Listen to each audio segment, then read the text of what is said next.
DJ Genesis, Detroit. Truth in the algorithm. Welcome to the live stream. Yeah, live stream junkie with the mic turned on, breaking down the matrix while the lights stay on. Politics, religion, yeah, we question every claim, while the media playing narratives and shifting every frame. Ancestors speaking through the wisdom of Ifa, cosmic knowledge shining like a distant star. From Detroit to the world on a digital stage, dropping truth bombs every time I hit the page. Welcome to the channel where the truth get deployed. DJ Genesis live from Detroit. Breaking down the system, every lie gets destroyed. Tap in, subscribe, you rockin' with the voice. Welcome to the channel. Where the truth get deployed. DJ Genesis live from Detroit. Breaking down the system, every lie gets destroyed. Tap in, subscribe, you rockin' with the voice. Debates on fire, got the comments going crazy. Asking questions that the system can't face me. From ancient civilizations to the modern day lies, connecting dots that they hide from the public eye. Knowledge of self, yeah, the ancestors guide. When the full moon rising for the spiritual tide. This the place where the truth gets exposed. Every live stream, another chapter unfolds. To the channel. Welcome to the channel where the truth get deployed. DJ Genesis live from Detroit. Breaking down the system, every lie gets destroyed. Tap in, subscribe, you rockin' with the voice. DJ Genesis, Detroit. Truth seekers unite, unite, unite, unite.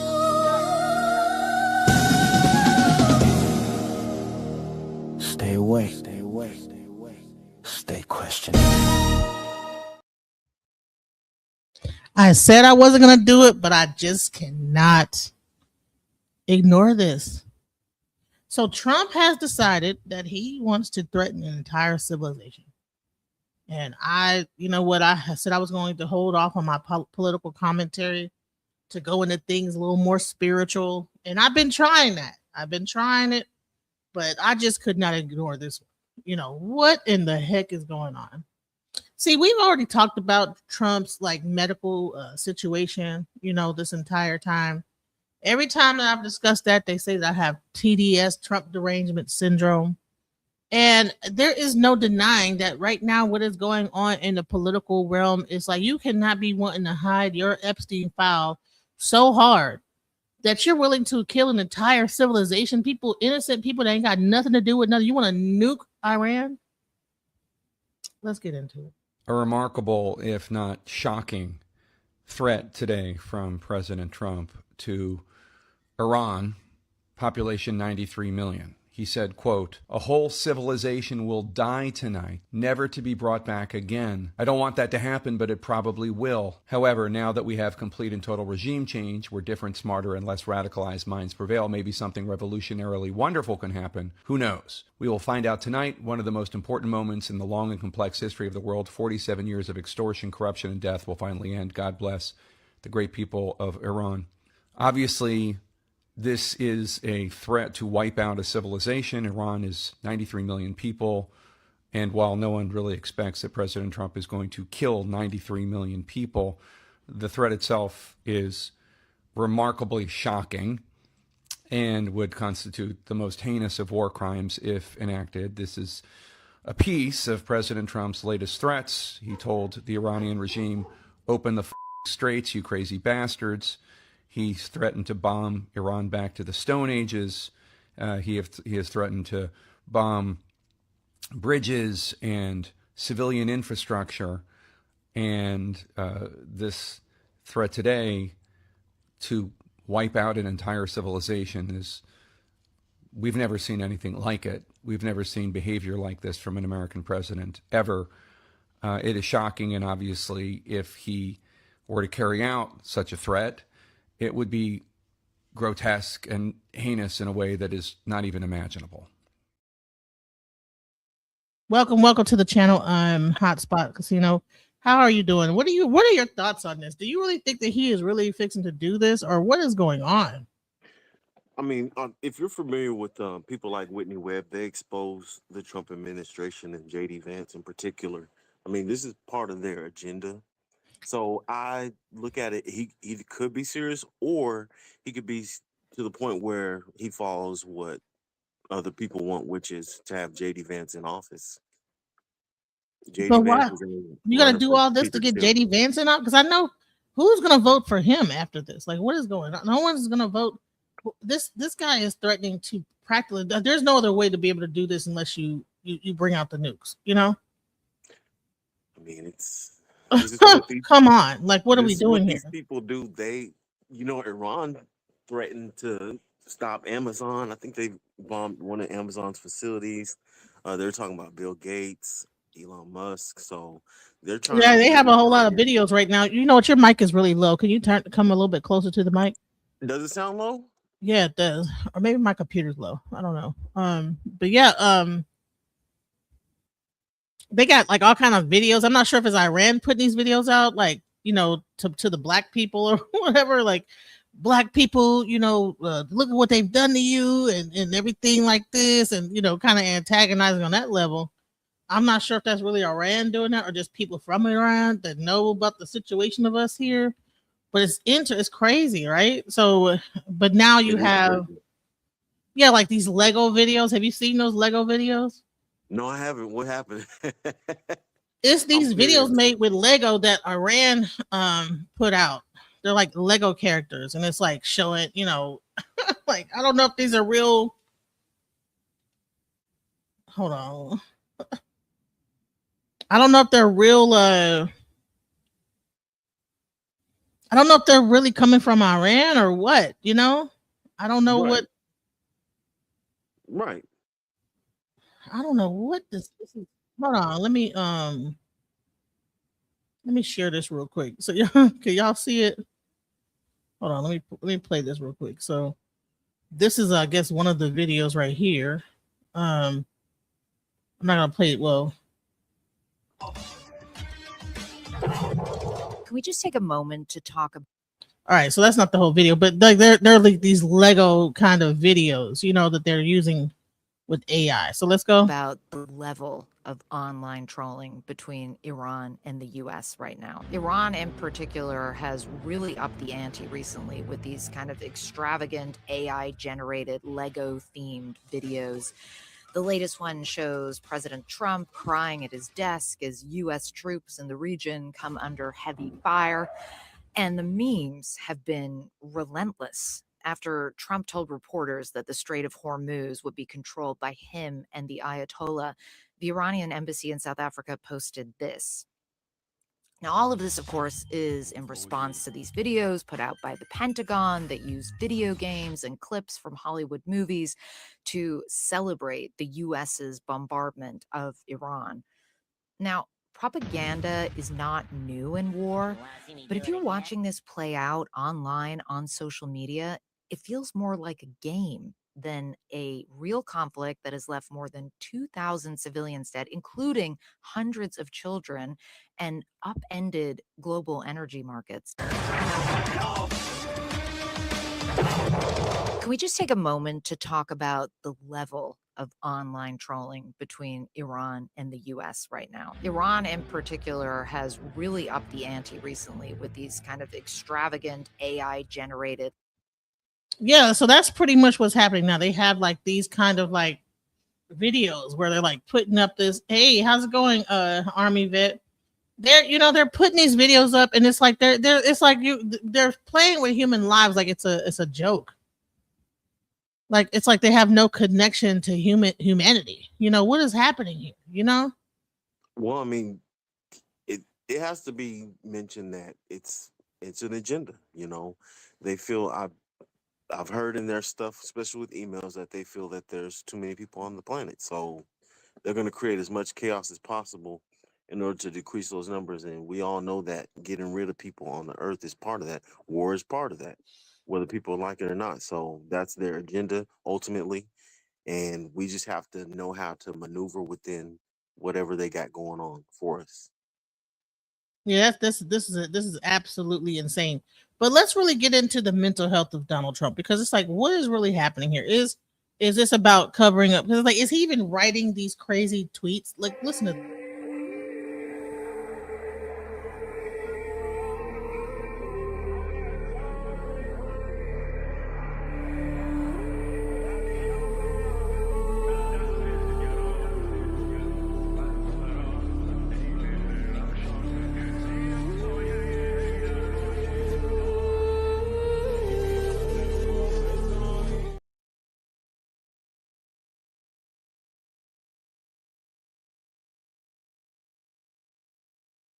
The president said he doesn't know that people are calling for his mental health to be examined because the people closest to him keep information from him as a memory care patient strategy. I'm a physical therapist with a doctorate in my field and 14 years experience working in home health care, treating geriatric patients with dementia, like that motherfucker. Yesterday in your Truth Social, you called the Iranians crazy bastards. True. What is your response to critics who say that... I don't care about critics. What is your response to critics who say that it is your mental health that should perhaps be examined as this war continues? I haven't heard that. But if that's the case, you're going to have more people like me, because our country was being ripped off on trade, on everything for many years until I came along. So if that's the case, you're going to have more people. First of all, he cares deeply about what critics say. He's been manually marking up news articles for 40 years. He will call media outlets since the 80s and correct them on what they got wrong in an article that was positive towards him, because he is a malignant narcissist. Now, he says he hasn't heard any of that kind of talk, but that's because the people closest to him curate the information that actually gets to him, in the same way that all of his information about the war in Iran comes from a 2 to 3 minute montage video, Call of Duty style, 360 no-scope stuff. He doesn't actually know about casualties. He doesn't actually know the full story about the 2 pilots that were just rescued, thank God. This is a memory care patient strategy.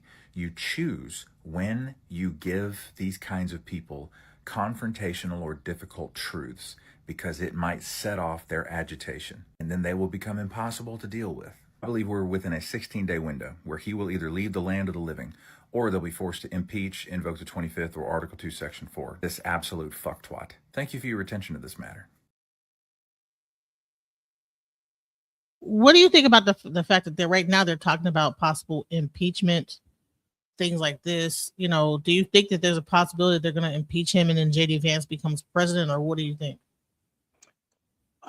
God, it's rough. It's rough because if they do impeach him, then that means that JD Vance, who works for Peter Thiel, will take over, and that means extra surveillance. So it's I don't know if they're it's pretty frightening. Like, I mean, do people want JD Vance to be the president? Are they even paying attention? Because you have all these MAGA people that are still delusional and thinking that all this stuff is okay. It's like, this is not okay.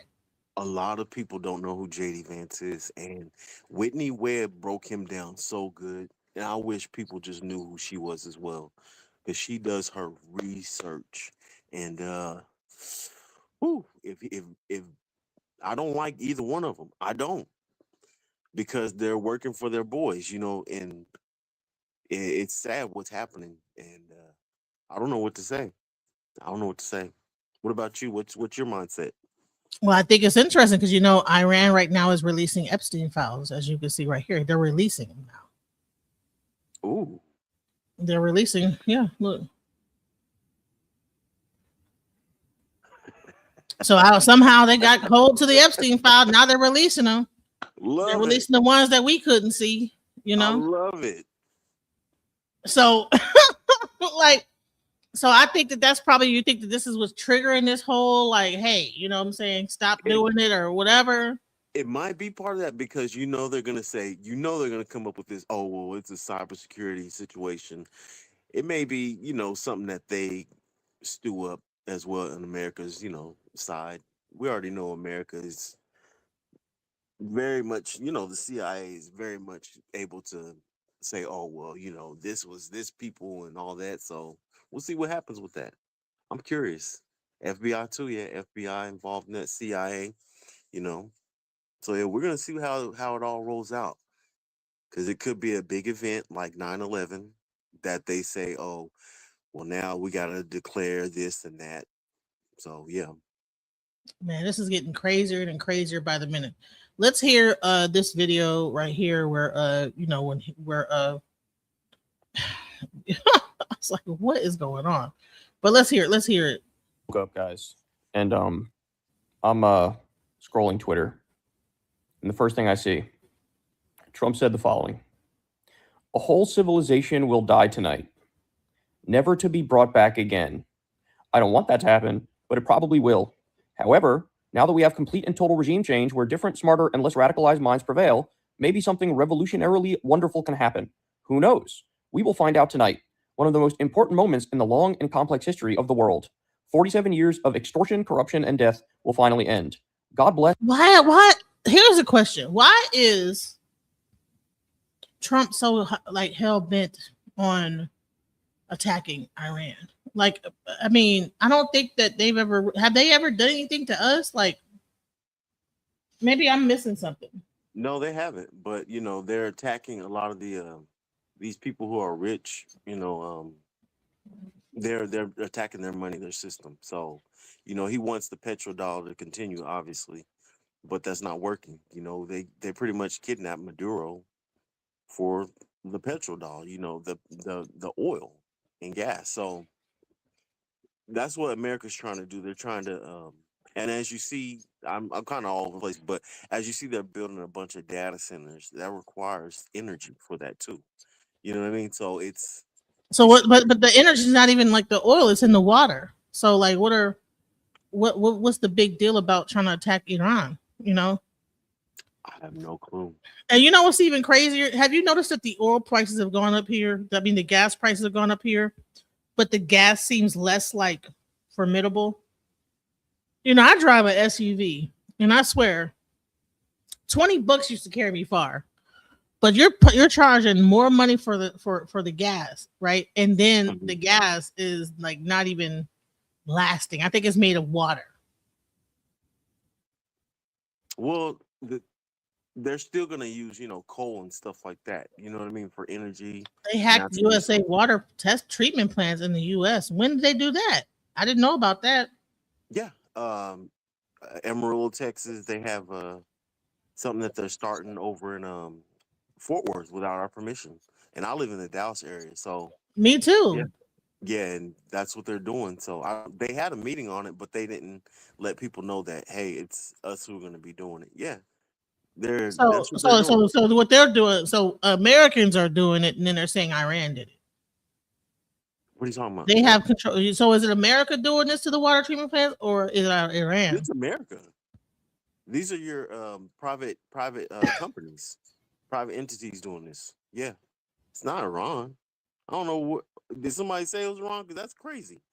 No, someone said that Iran hacked USA water treatment plants in the U.S. Look at this. That's what Army Vet 420 said. Nah, it's America doing that. They probably have like some information. Someone they say the reason is Stargates, but Stargate is a reason too. Yeah, it's Stargate, and it's future AI things. So yeah, it's definitely tied into Stargate too. Yeah, he said it was Iran that did it. The FBI and military intelligence are currently tracking malicious cyber activity that uses commercial ISP infrastructure to mass signals. Wow. So it's looking like it's American companies, but it's Iran doing it. Wow. I don't trust America with that. I don't know. America says stuff, so I don't trust America. I'm just going to keep an open mind with that. Well, the biggest thing is I'm trying to figure out who is tweeting. I'm hoping and praying that President Trump this really is bluster. I do not want to see us start blowing up civilian infrastructure. I do not want to see that. We are not at war with the Iranian people. Yeah, we are trying to liberate them. Ron, he has dementia, buddy. He's not in the reality that the rest of us occupy. He has behavioral variant frontotemporal dementia, his frontal lobe, where we all reality test the situations in front of us. It's shrinking inside of his skull. He doesn't know the truth about the war in Iran. He'll never know. And if he forgets it, he'll make up a lie to fill in the holes. Lies that he 100% believes. Like, we completely destroyed their air defense apparatus. Then they shot down several planes of ours. You are at war with Iran. You are. You must stop him. Or they will play that clip before they throw you in the Hague for war crimes, Ron. We're within a 16-day window where the momentum will shift. and they will be forced to impeach 25th Amendment or Article 2, Section 4, the whole fucking thing. I'm pulling for Article 2, Section 4, to be honest. Holy shit. You hope and pray, Ron? What a fucking coward. Thank you for your attention to this matter. Man, this is crazy. So it's not even him. I don't think he's right. I don't think he's typing up tweets and stuff. This is his team typing this stuff up.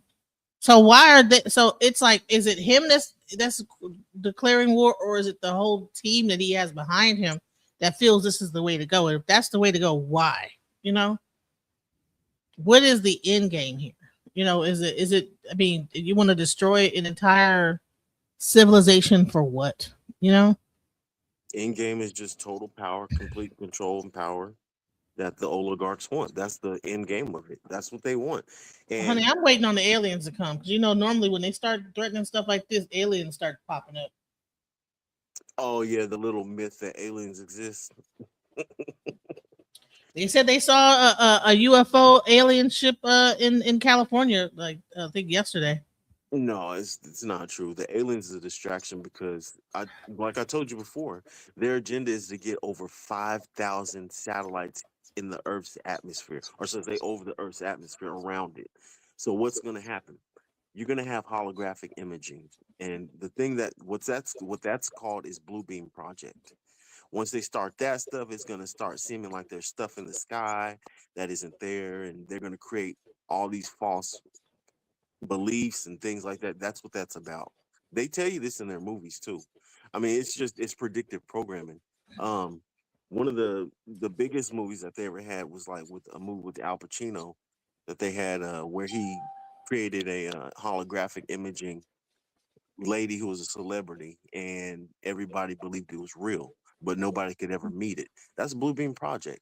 So that's what they're gonna create with this so-called alien technology stuff. It's fake. It's not real. Right, but I mean, we believe in Blue Beam. You think aliens will be fake? I don't know. Like, It's fake. it might not be from outer space. I believe there probably are some underwater stuff going on. I think it's in the water, whatever this advanced technology is. I think they got you looking up when it's really in another place. You know, anytime you got dolphins doing kind of all this like intelligence and working for the Navy and all this other crazy stuff, it's like, okay, what's really, you know, there's things going on that we don't even understand. These people study these animals and stuff like that for decades. I'm talking about they use all type of frequencies, everything like that. They study this stuff. These folks ain't no dummies, you know what I mean? So they've been doing this for decades. So that's why they're able to kind of control even dolphins or something like that, or even have communications with them. Like for instance, there's this one lady on a video. She was saying how to tell a cat to come here. She was saying my at. So they study this stuff. It's not just like this comes out of nowhere. So, Army vet says that an Iran-linked group called Handala claimed responsibility for a severe cyber attack that wiped over 200,000 devices, laptops, phones, and servers at Stryker Corps. It says the military-linked Stryker provides critical medical infrastructure, including surgical equipment and joint replacement systems used by the U.S. military hospitals that treat wounded soldiers. I guarantee you either Israel's involved in that or CIA. How much you want to bet? How much you want to throw on that? Because you want me to tell you what? It's been found that Netanyahu funded Hamas. Huh. Interesting. If anybody wants to come up and comment on this situation, there's a StreamYard link. It's in the chat. All you got to do is follow the money. There's somebody who's willing to say, oh, it was us and we're doing this one. Really, it's an entity behind it funding it. It says the Handala team claimed to have breached the Lockheed Martin in one of the largest defense hacks in history, F-15 that went down. So wasn't like 750 military people, didn't they get like killed or whatever in this whole situation? And they're kind of trying to hide that fact. Like 720 different military people have passed on in this situation, this whole conflict. Here's my thing. Why Iran's playing nice, America's not. So my thing is, why is Iran sending out the bat signal of what they're going to do before they do it? That's kind of stupid to me if it comes to war. There's something, I don't understand what this is about. It's really strange. So now they're talking about impeachment. Let's hear what they're talking about as far as impeachment. Let's go. As I discussed in my previous video, Trump this morning said, "A whole civilization will die tonight, never to be brought back again. I don't want that to happen, but it probably will. However, now that we have a complete and total regime change where different, smarter, and less radicalized minds prevail, maybe something revolutionarily wonderful can happen. Who knows? We will find out tonight, one of the most important moments in the long and complex history of the world. 47 years of extortion, corruption, and death will finally end. God bless the great people of Iran." So, needless to say, this has set off a firestorm, and everybody's sort of crashing out and realizing that they're Bro, witnessing. how in the heck can you say all that and then say God bless them at the end of the thing? God bless them after you threaten their lives? Like, what are you talking about? Like, does Trump even believe in God? No, you don't. Come on. Like, so he's just basically making an empty prayer that he doesn't even believe in. I don't believe that any of these people at the top have any belief in any God. If they do, it's like their own whatever kind of weird, whatever thing they're into. But this whole thing is just, I mean, wow. Let's go. History, you have a sitting president who clearly is in cognitive decline saying, quote, "A whole civilization will die tonight, never to be brought back again." To say that we've crossed the Rubicon is an understatement. I think we're at the point now where it's not even just leftists who accurately look at this situation like us and Israel are morally akin to a new Nazi regime. I think it's gotten to the point where even normies now look at us and say, oh, yeah, like I can see how perhaps we are the new Nazis. Perhaps we are the terrorists and the bad guys. This is how dire this situation is. I mean, why would we want to destroy an entire civilization? Like, if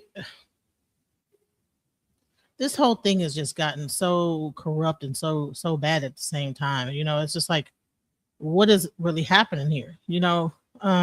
Welcome to the panel, Army Vet. What do you have to say about this situation? Army Vet, you there?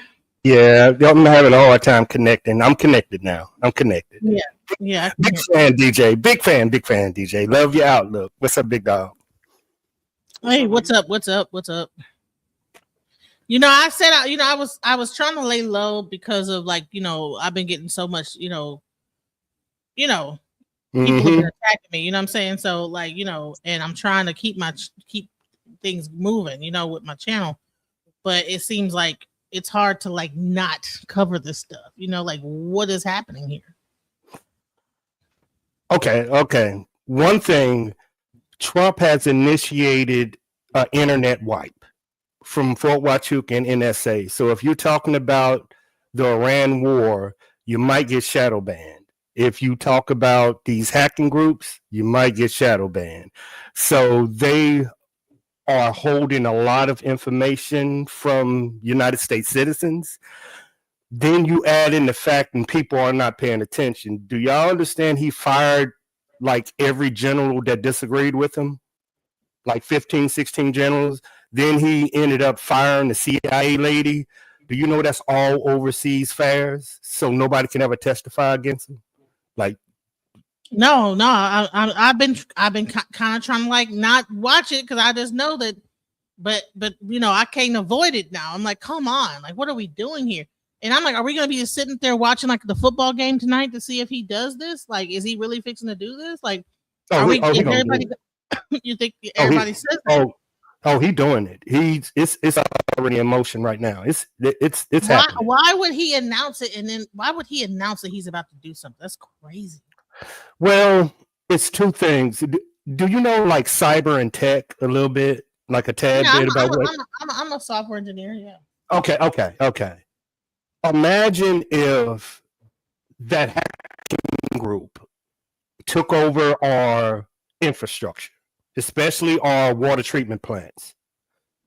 The only way you can disengage a hacking group is what, DJ? You have to go there and disengage their internet.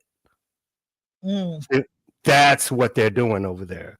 The Abraham Lincoln is a classified kind of you know what I'm saying, hacker group, but they're trying to disengage that cyber group over there in Iran. The same one that hacked Stryker, Lockheed Martin, FBI, they have control over our water treatment plants. Imagine if they do this. That's why Trump is saying, I'm going to fuck your infrastructure up because you're going to mess up. You see what I'm saying? So this is underneath. They're having like a tit for tat of like.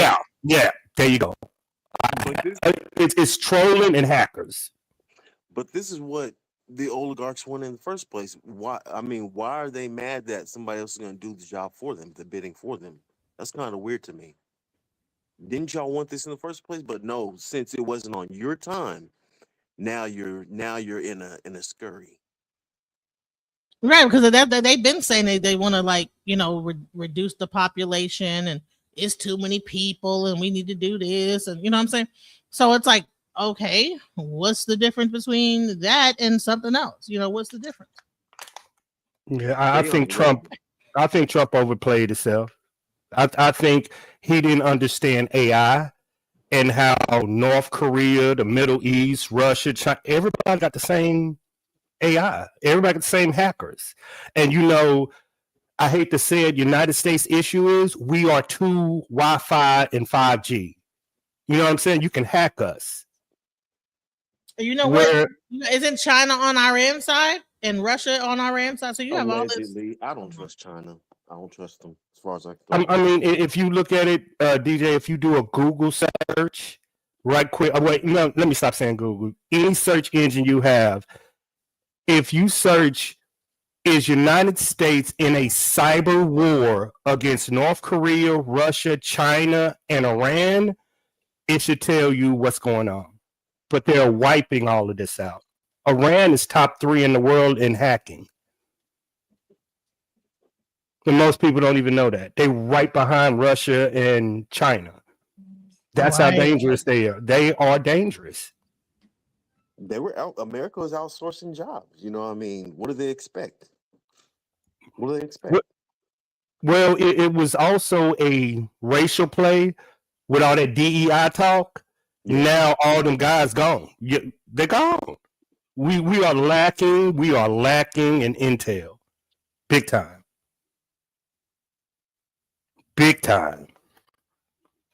Yeah, and so I just looked it up, and it pretty much says yes. So this is the answer to the question. Mm-hmm.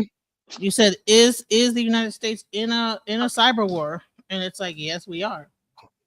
And Americans don't even know this. Currently engaged in a low-level but it says a persistent low-level cyber war with China, Russia, and Iran, featuring frequent digital espionage attempts to compromise critical infrastructure. U.S. officials report these nations use hacking for disruption, espionage, and influence operations with Iran, recently escalating threats against the infrastructure amid ongoing geopolitical tension. Now, why the media ain't telling us this? Why you gotta search this, DJ? This makes no. This will get me in trouble. Right? Like, why? Yeah, no one's really talking about the fact that we're in a cyber war at the same time, because everybody's only talking about the actual bomb war. You know, the thing that you can see. They're not talking about the thing that we can't see and how that's going to affect people. And once you say, meanwhile, we're using all this ChatGPT. Why do you think? I think the Pentagon has taken control of ChatGPT. Everybody went over to Grok and Claude. I don't even use ChatGPT. I stay away. They said the Pentagon took it over. Yeah, I stay away from that stuff. Pentagon took over YouTube. Really? Yeah. Mm-hmm. Yeah. When did they do that? Anytime an active war, search did Trump just passed some new cyber laws, like in March, and this is going to blow your mind. Okay. He has the right to deem what we're talking right now as a terroristic threat, and we all go to jail and lose our channel. Like this new cyber law, it just started in March, and it's crazy. And people just don't know about it because YouTube is scrubbing it. Yes, your boys Larry Ellison and Peter Thiel. Yeah, I love it. You see what I'm saying? They can deem anything against the government a threat. and wipe you. What a crime. You reading it? So it's saying that based on available information. Okay, but hold on. So what is so of course based on available information as of April 2026. There's no new specific law passed by YouTube itself that prohibits talking about the government. However, the landscape. Did Trump just pass a cyber law? Trump just passed it in March in 2020, this year, like a month ago. He just passed it. It's like Patriot Act Part 2, y'all. It's like on cocaine. It's crazy. Didn't they just renew that Patriot Act? But this is talking about against American citizens, right? Yes, the cyber law. But inside the cyber law, it gives YouTube and everybody powers to monitor Americans. And if you say anything against, it goes right to the Department of Defense and DOJ. It's crazy. Well, listen, I just want to make it plain to the government that we're just covering the news. Yes. We're just talking about what's going on. We have nothing to give. We have no ball, no ball in this fight. No, you know what I'm saying? We can't do nothing. You know what I'm saying? We're just discussing what the hell is going on. Because what the hell is going on? You know what is going on? Can't make this up. That's for sure. Can't make it up. I can't believe that. So the government can post on Twitter that they're gonna kill an entire civilization, but we can't talk about it. Is that what the new law is? if they deem it a security threat, yep. Wow. So check this out. So you don't know why this crusty orange ballsack has gone full Death Star and threatened to end an entire civilization tonight. But you don't want to look like a thicky dum-dum in front of all your mates. Here's a quick rundown before the world ends, I guess. Now, in case you're wondering if Trumpty Dumpty has officially lost his mind, do not fear. Here he is very sanely addressing a group of children about the situation in Iran next to the Easter Bunny. I don't think it gets much more hostile than Iran. They're capable fighters. They're very tough people. And there are others like that. You don't mind when the enemy is weak, but that enemy is strong. Safe to say that Trump is as in control of his own faculties as Pete Hegseth is of his own arsehole.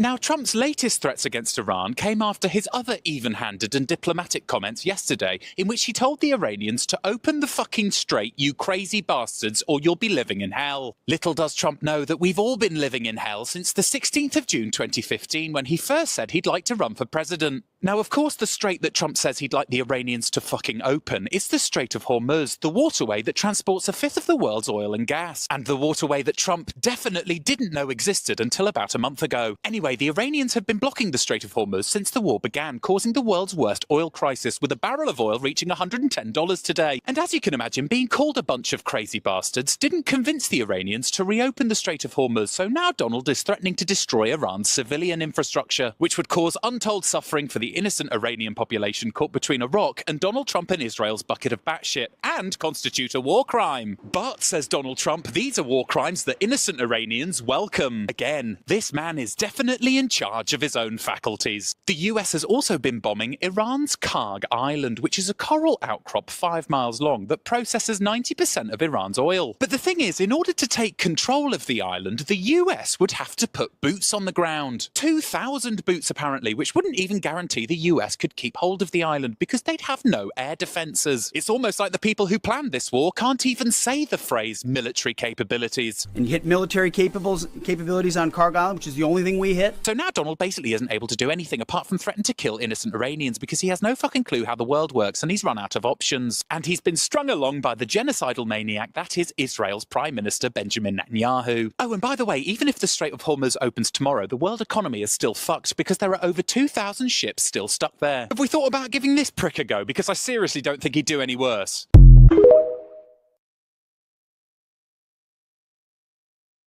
This is thoughts. Man, listen, look at the gas. So these people, they're not even hitting the gas button. I'm about to go get my money back. Look at this. Look. Listen. I'm about to go get my money back. Look. Full Jersey. Bro, look at the pump, bro. I'm not pumping. Hey, look. I'm not pumping. Look, I'm not pumping. Yeah. Hey, green. Look at that shit. I'm about to go get my money back. Yeah. Look. Full Jersey. Bro, look at the pump, bro. I'm not pumping. Hey, look. I'm not pumping. Look, I'm not pumping. Oh yeah. So while all this is happening, gas prices are going up. And then when you put the gas in the car, they're not even giving you gas. You know, so y'all got to check, make sure there's actually gas coming out the pump when you're pumping the gas, because this guy is just sitting up with the gas thing up and it's just going up in price. No gas. I go in the store and pay. And I take it off there and then I put it in. This one guy, he recorded automatic all the mileage points leaving his vehicle, and he was only driving like a mile. And he was like, wow, they put this much water in the gas. Yeah, that's what happened to me. I filled my tank. Normally $20, I can like go to Arlington and back. Honey, if I put $20 in, I could barely make it to Arlington and gotta put more money in to come back. So there's something going on with the gas. They're charging more, but they're putting less gas. Like, so we're getting like effed on two ends. We're gonna have to get an e-bike. Well, shoot, not in Texas, Dallas. I'm not riding down no daggone street in Mesquite or Garland in no damn e-bike. They ain't got even low lanes for that. If you in Dallas, maybe in deep element certain areas, you know, they have that, but not, you know, Dallas is mostly highways. Everything's all about getting on the highway and taking that exit and getting right to where you gotta go. You know, you ain't gonna get on no highway with no damn e-bike. I guess I'm lucky because I live near Joe Pool Lake. Actually, I do live in Joe Pool Lake, but I drive, you know, to Arlington for my job, so I don't have to go too far. So yeah, all that traffic all of a sudden that's on that highway. there's a lot of traffic. Oh yeah, a lot of traffic, especially on 360. Here from California, and they're just clogging up the. They're getting on my nerves. California people, stay out of Texas, please. There's a guy that has a whole channel that's like, oh yeah, the best place to move is in Oak Cliff. You know, Plano is dangerous. What? When did Plano get dangerous?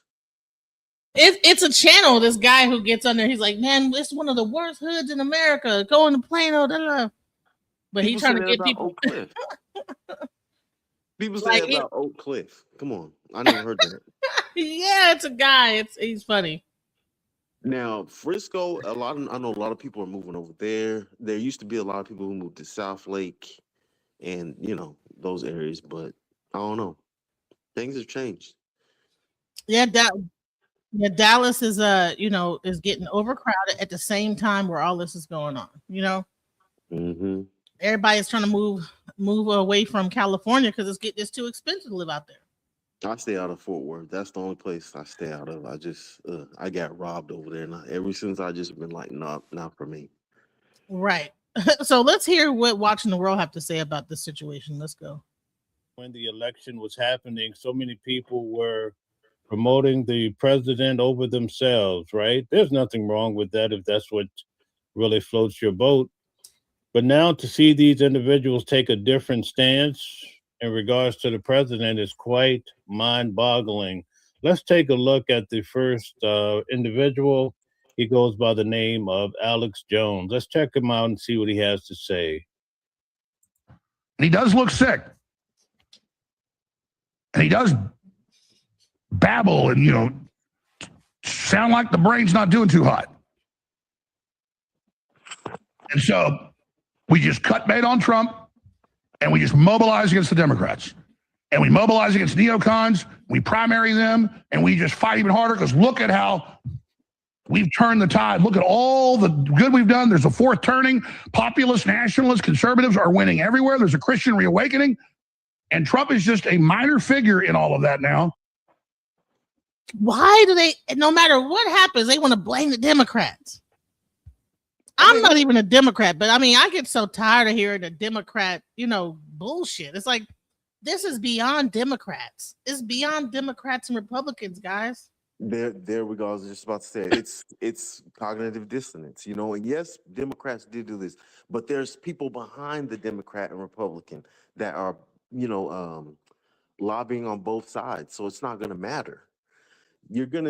A lot of these people who are on the right, they're just having issues coping with the fact that they were lied to.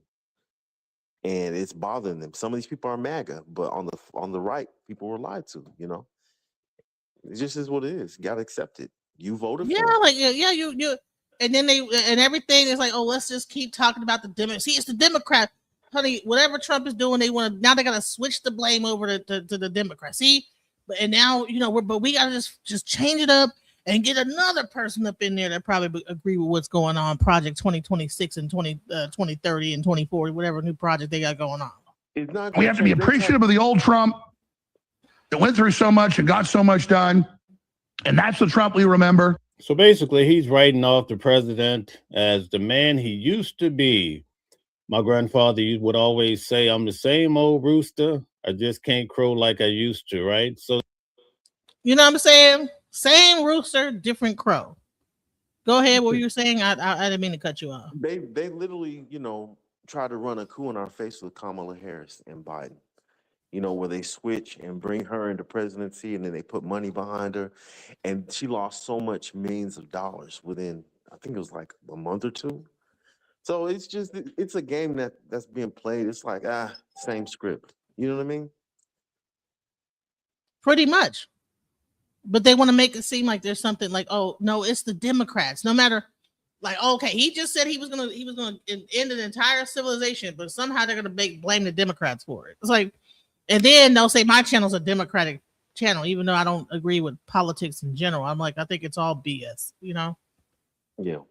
That's what often people do when they're not happy about their current situation. They tell you, well, when I was 20 years old, I could run a mile, but I can't do it anymore. So basically, Alex Jones is now saying, well, President Trump was a great guy back then, just over a year and a half ago, but now he's turned into something that we cannot identify. Who is this masked man, as they would say, right? They're starting to turn on the president. In fact, they don't even want to claim him. Check this out. And we're just sad because that happens. We need to be sad about Trump. This is not funny.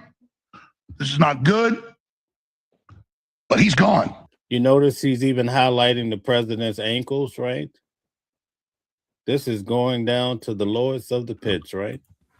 And that's it. And all the people rallied around him. You can see Hegseth's freaked out. You can see the press secretary's freaked out. They're being loyal. They think it's the lesser of two evils. And okay, but I just, Trump needs intervention. He needs to take some time off. We need to pray for Trump. The Holy Spirit. He's just not figuring it out. People have been saying that for the longest, but people want to say that you have derangement syndrome when you talk about this. Or you just suffer from TDS, that Trump derangement syndrome, and all this other BS. It's like, well, no, you have a derangement if you have not been following like him, like farting and pooing himself and all kind of other stuff that's been going on that clearly points that there's something wrong. This man has all his faculty. They're just moving the goalposts. Like I said, it's cognitive dissonance. I think that he is. Come on. How old is he? Like 79, 80 years old? Yeah, he is. He probably did all that drugs and everything in the past and everything. Come on now. I think he has his faculties. I just think it's a game. I just believe he's playing his role, and he's going to do what he's told. Now, if he did go to China and get a transplant, then I'd be like, okay. You know what I'm saying? If he went to China for extended period of time and was quiet and didn't say nothing, came back, because China is known for like transplanting organs and stuff like that for like the people that are wealthy. So I don't know. That's another story. Anyway, let's go. Spirit touch his heart and loose him from whatever evil control he's under. I'm serious.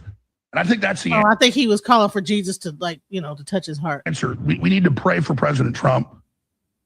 That's game. We need to. People kill me when they say, let's pray for somebody. Like, what is pray doing what? This religious stuff is starting to really get on my nerves too. That's another thing. Pray about what? Like, you need to pray for the people in Iran that they don't get demolished but because of this government is willing to bomb an entire thing, but that's not like bombing them is not going to open up the Strait of Hormuz. Do you think that's going to help? Like, what do you think is going to happen? Like, I don't get it. You know, it's going to cause a lot of issues. It's going to bring other people into the frame that been laying low, waiting for this to happen. Let's go. Pray for other people to be awakened. We need to pray for justice. Would you imagine that we would be facing such times when you would see Alex Jones take this position about the president of the United States? Well, let me show you what's going to be developing in regards to this war and this deadline that we're fast approaching tonight. Let's check this out. You're going to be shocked. So I started making some phone calls. I was so concerned about what to do with this war and what Trump's really thinking. And I talked to a whole bunch of people, Pentagon, intelligence. Now, this guy's not a Democrat or somebody that really goes against Donald Trump at every turn. This is a strong Trump supporter. Notice what he has to say about what's happening in regards to the war. But hold on. Why does he have access to contact the Pentagon? Yeah, I was ding, ding, ding, ding. You read my mind. He's like, I talked to the CIA, the Pentagon. I didn't talk to the secretary. I saw the generals out there. Like, what?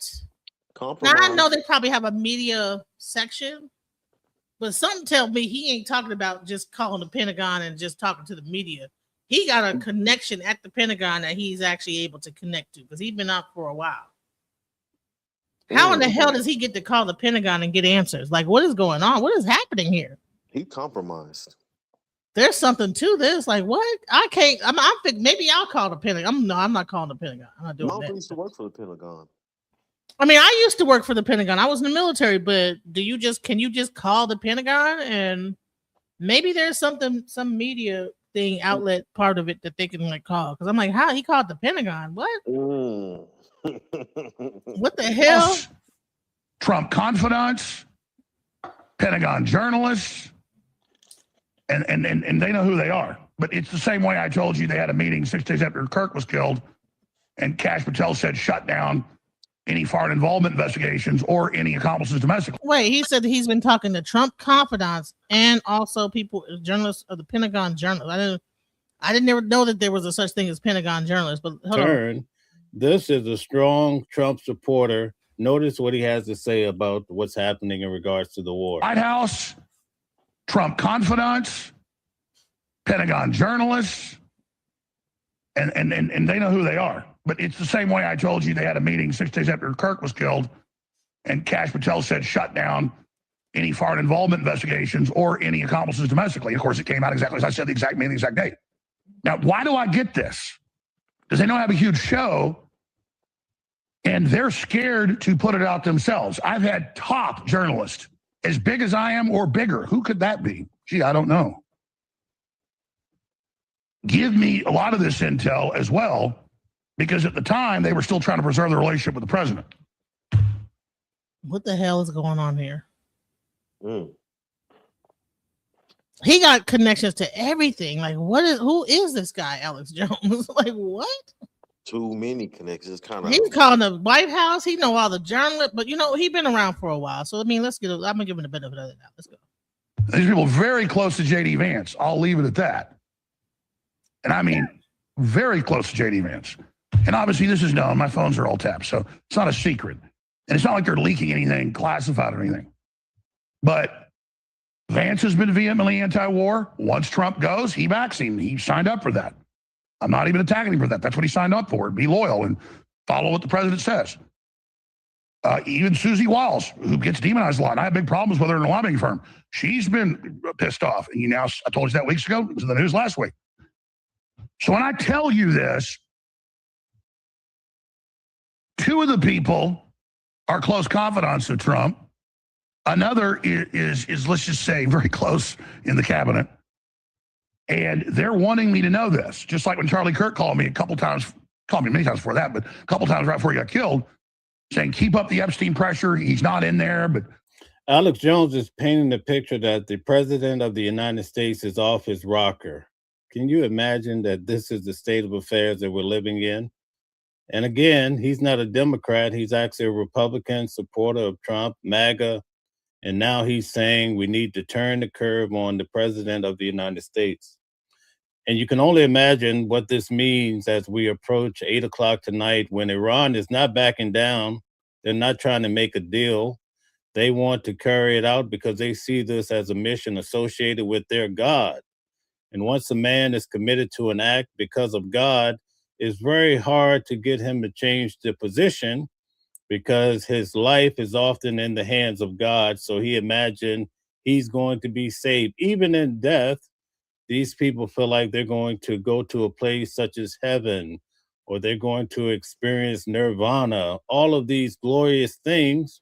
Whereas the average person, like the average American, is just terrified because nobody really wants war. They've convinced him at the CIA not to release it. I told you about this. Right after he died. Keep it up. You know, we're putting pressure. You saw that come out other places in his text messages. He also said, keep up the pressure on Iran. This will derail everything. This will derail the recovery. It'll be a quagmire. He's got a lot of bad forces putting pressure on him. And you saw, then the Israel lobby denied that Kirk ever said that, and they released the text messages and found clips of him on TV saying it. And here's the thing. Did you guys know that Erica Kirk was Mossad? Iran is releasing everything. They are releasing. Listen, they just released this thing about Erica Kirk. Watch this. Files on multiple government officials and media personalities. As for the files on Erica Kirk, they say they will make your stomach turn. According to the files, Erica Kirk has been a Mossad agent for years, recruited and run by her own parents. She's not just compromised, she's a professional honeypot, tasked with infiltrating and compromising the US conservative movement from the inside. The files detail dozens of affairs with powerful men and women. But the worst part? The files expose a multi-year operation to smuggle her all the way into the White House. Child. Thank What you, is Ron. man? Thank you. Are y'all aware of that?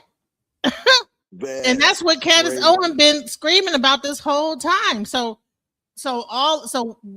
Listen, they are getting desperate right now. They are getting desperate because Iran is putting out everything. So the point is, there's a lot of lobbying of the president going on. And they don't want smart people like Charlie Kirk or Tulsi Gabbard or Joe Kent or me advising the president. And that was big news in the first admin. New chief of staff's main job is keeping Alex Jones away from Trump. Remember all those headlines? That'd say, sir, you know, this person's George Soros, this person's globalist, this person's, he'd fire him. Just like you see a reporter. Alex Jones was trying to become an advisor to Trump? What the heck is When they going open on? up the reporters, they kind of cut that back now. They go up and say, Mr. President, did you know this? He'd check it and fire him 2 hours later. He said, really? Really?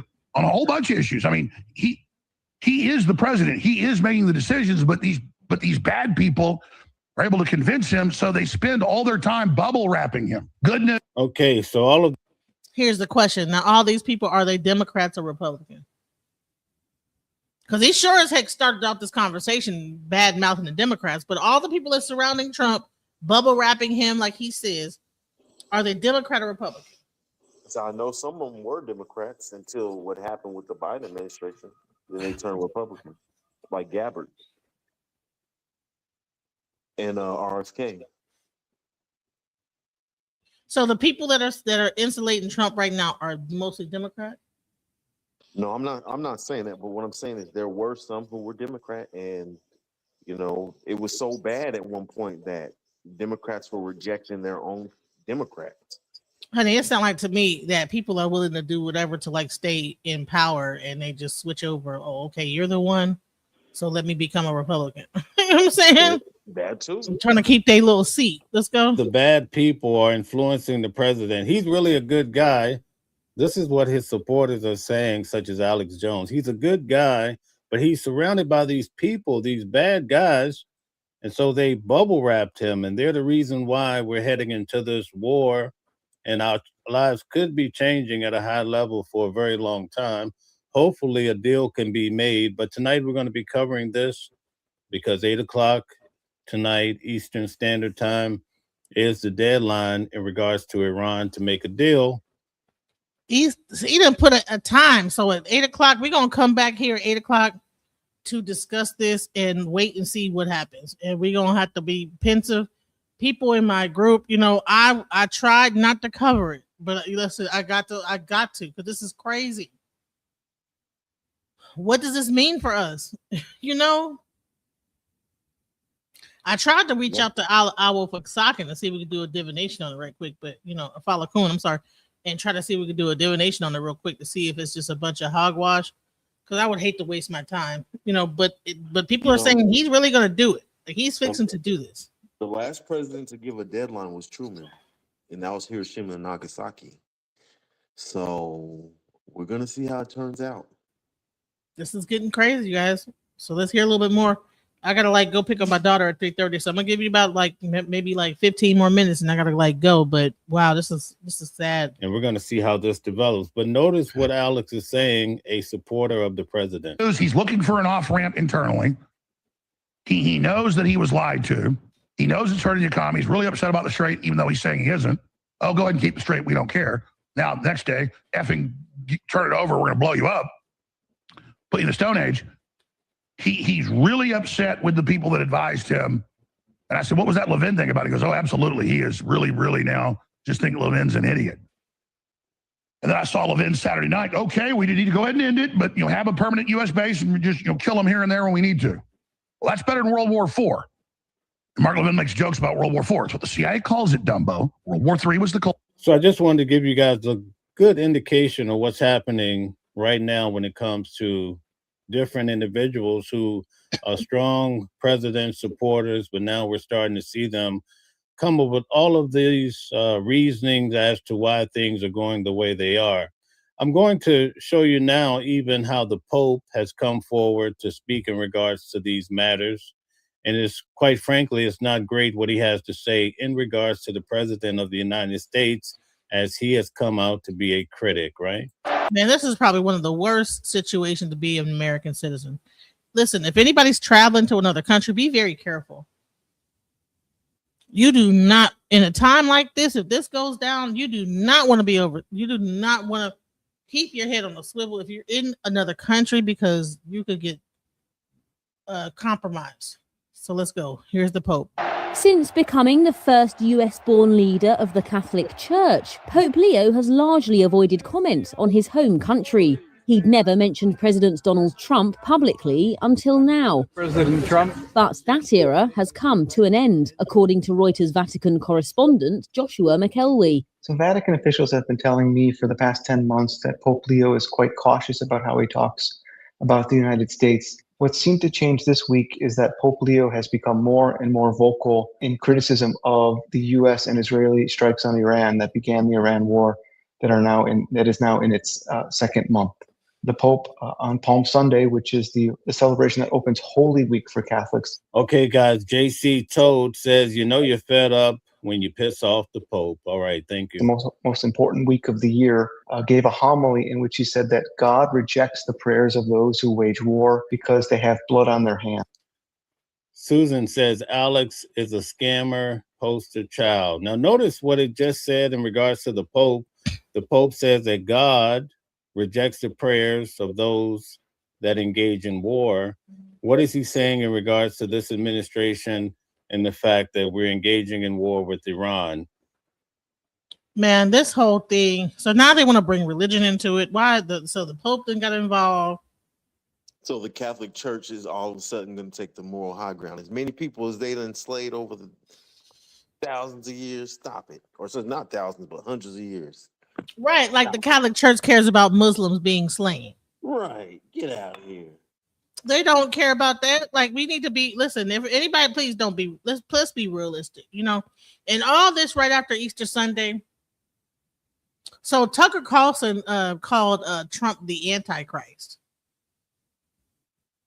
He said Trump is the Antichrist after praise a lot of threats. You know, I don't trust him either. His dad was CIA. right? So like, what? Yeah. They're saying that he's up here now. He done got into the thing. He's saying that Tucker Carlson says Trump is the Antichrist after praise a lot of threats. Tucker attacks Trump for mocking Islam. I'm not sure. Is Tucker Carlson, is he Christian or like I'm not sure exactly where he stands. I don't know either, but I don't trust him as far as I can throw him.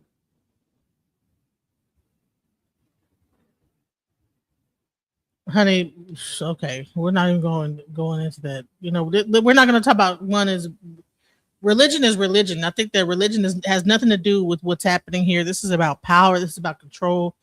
It's a mistake to bring religion into it. Keep note of how this develops. This is a very strong thing for the Pope to say. Those comments were interpreted by conservative Catholic commentators as aimed at US Defense Secretary Pete Hegseth. May his almighty and eternal arms, who's previously invoked Christian language to justify the joint US-Israeli military action. The Pope's sharp criticism of the Iran war and his direct naming of Trump on Tuesday marks a significant shift in tone from the pontiff. Hopefully he's looking for an off-ramp. Hopefully he's looking for a way to decrease the amount of violence, of bombing. The Pontiff Leo chose to use an American colloquialism the president and administration officials would understand. I think broadly speaking, Vatican officials, like much of the world, are aware that President Trump is taking a lot of moves that are controversial and divisive, and they're quite worried about the direction of the world. They're worried about the atmosphere of violence in the Iran war, but also the other night we had this extensive breakdown about Christian nationalism, and we know that as a person seeking to be a Christian, in essence following in the footsteps of Jesus, right? They're supposed to lead with the love. War is definitely not a part of the story, especially in a glamorous way or engaging in war. In fact, the Bible says you'll learn war anymore. This is for people that are believers. But you have the Catholic Church, right, coming out to say, listen, you guys who are professing to be Christians, your prayers are going to be hindered if you engage in these wars. And also, this whole event started off with the taking of the lives of roughly 160, 180 young schoolgirls. So all of these things are at play. And we're starting to see it unfold, and we're seeing so many people push back on it, and they're being quite vocal. Man, this is... I don't know. This whole thing is turning into something crazy.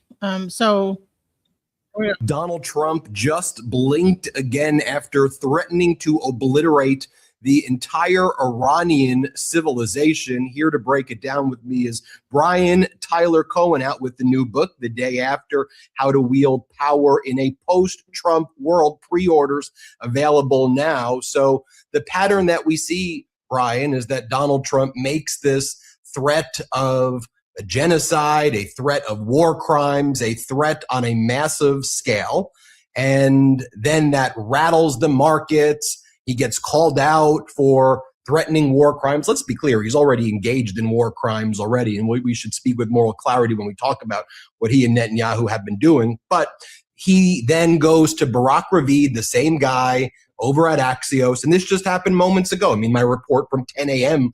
this morning Pacific time was Donald Trump basically seemed to be threatening nuclear annihilation. I don't know how else you would do. Crazy. Threatening nuclear annihilation. Why? Why is this even happening? It's evil. This is incredible. Interpret it. And then he says this: progress. This is Barack Ravid. Progress was recorded in the last 24 hours in the negotiations between the U.S. and Iran, but reaching a ceasefire agreement by Trump's deadline at 8 p.m. still seems distant, according to a senior American official, a senior Israeli official, and two additional sources familiar with the details. Iran ain't gonna back down. They're Muslim. They're like, hey, we're gonna do it till the wheels fall off. Ain't that? I mean, that's almost like asking. Remember during the Vietnam War? Do you know how, man? You, child, they're not going to back down. Come on now. Now, this follows Brian and Midas Mighty, senior Iranian sources saying if Trump does that, we're going to make the entire Middle East also light up in fire. We're going to shut the lights off there. We learned that there was some intermediary communications that may have been happening through Pakistan and others between Iran and Trump. The moment Trump posted that, Iran said, no more communications. We're not talking to you, even just to exchange possible messages. By the way, at your request, Trump, you're the one kind of coming to us. And now there's no communications. Then Trump posts that. And Brian, you break it down every day like we do here. You're an OG, someone who I admire, and you've been following Donald Trump's, career and just the modern day politics you covered in your book. Let's talk about this moment, then let's expand from there, Brian. What do you make of it all? Yeah, I think something that's especially interesting right now is in the immediate aftermath of Trump posting that genocidal threat, you had a bunch of even diehard Republicans come out and condemn what he was saying. Alex Jones, Tucker Carlson, Marjorie Taylor Greene, Joe Kent, all of these people started calling for an invocation of the 25th Amendment. And I think so now they want to invoke the 25th Amendment. All this other crazy stuff been going on. They now think it's like, okay, now it's too much. And now it's 3:00. We got 5 hours to this deadline that he didn't put on Iran. And then now it's too late now. Y'all should have been saying this. That's what I'm saying. Y'all been so busy talking about the Democrats this whole time.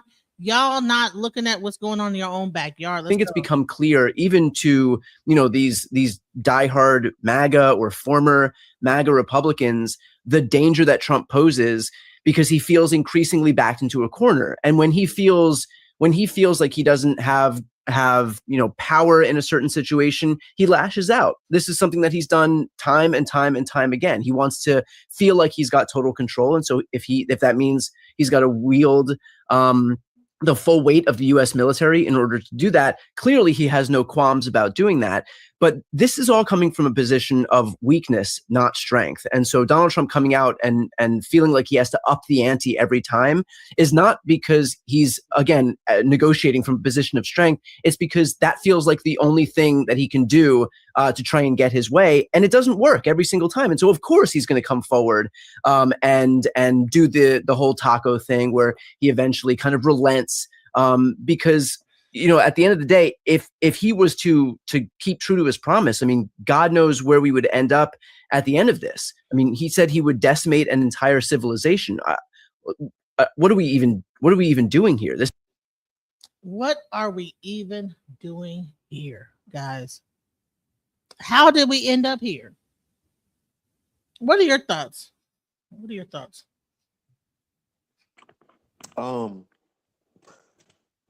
It's just, I don't know. It's just crazy. I think he's being misled on purpose, and I think some of it's his fault. Both ends. It's a mess. It's a mess.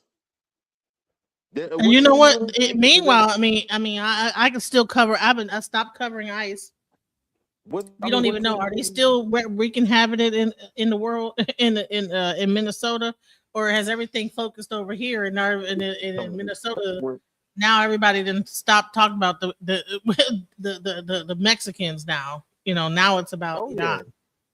The same thing in India when they had that thing running around. Remember when they were talking about that for a little bit, and now all of a sudden when all this Epstein stuff started coming out, they quickly changed that, and then they started the war with Iran, and things changed up real quick. Things started disappearing. Plans didn't turn into the plans that they thought it would turn into. My thing is crazy to find out that Eric Kirk has been a Mossad agent. Iran has been. I believe that Iran they're launching an information war, and Trump is willing to blow their whole civilization up because the information is being exposed. And it's time that they've been exposed. I'm sick of it because people need to know about the people who are running things.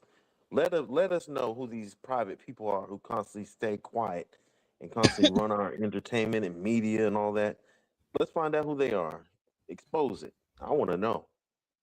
Amen. Let's go. This is not something that would garner the support of the rest of the world. He would lose the support of NATO. He would basically have the support of, Israel at this point in doing that. And so, of course, this is just something that he has to kind of scream about, but that, if he were to actually follow through on, you would see an invocation of the 25th Amendment 5 minutes later. Right. I mean, when this all started, he said, which we knew was a lie, but what he said was, But do we want to wait until he launches a nuclear attack on Iran before we do the 25th Amendment? We should have, they always said I had TDS, Trump derangement syndrome. Get them all out of office. Even Vance. Voila. Hello. You know what I'm saying? Here we go. Here we go, yo. Here we go, yo. So what? So what's the scenario? This is the scenario. Okay. Bo knows this. Trump knows this. Trump knows that. But Trump don't know jack because Bo can't rap.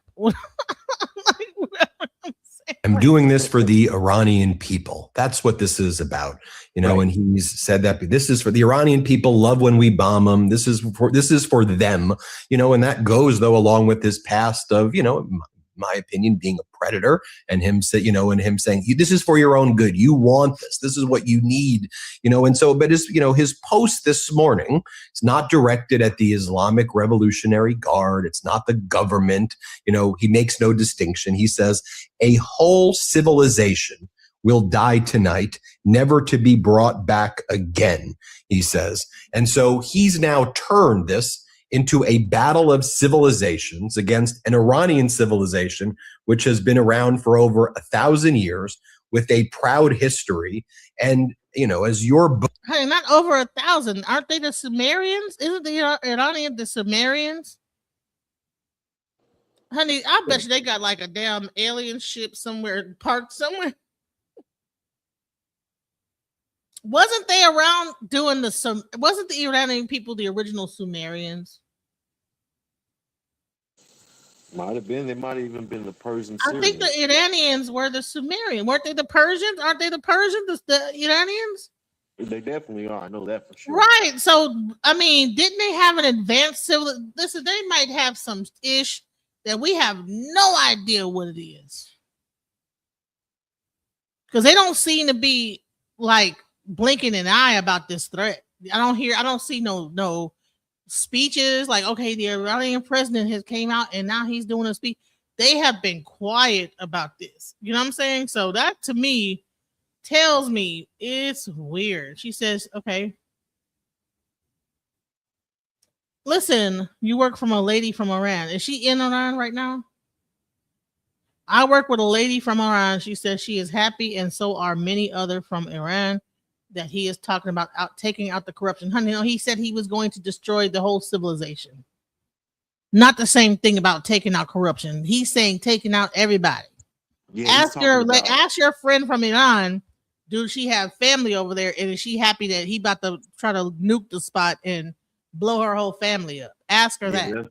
Even underground ain't going to help with that. It's going to get so hot that it's going to be 10 times, probably about a mile away from the sun. This one scientist said it's going to be 10 times hotter than the surface of the Earth's sun, but there's no way that's possible. I'd say about like so many miles away from the sun that's going to get as hot.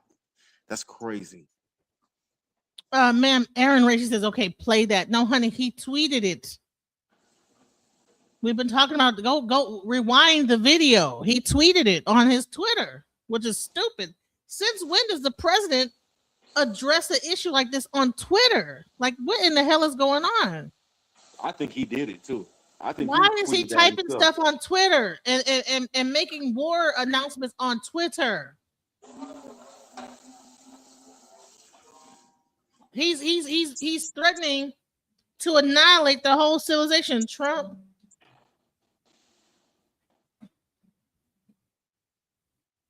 I don't even know which one is his damn. Okay, the real. Let's see.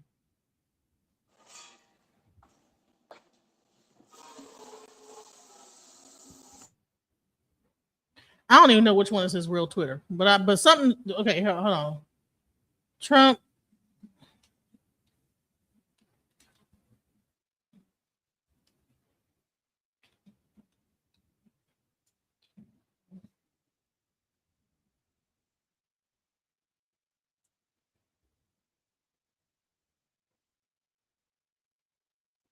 Trump it says a whole civilization will die tonight. Okay. So go do if you don't. I'm not going to do the research for you. I've already did it. Go rewind the video. See, you guys are you guys are taking what's being said out of context. We all seen what he said with these exact same things. He's speaking in the same context of what he had already said. What are you talking about? You're talking in circles.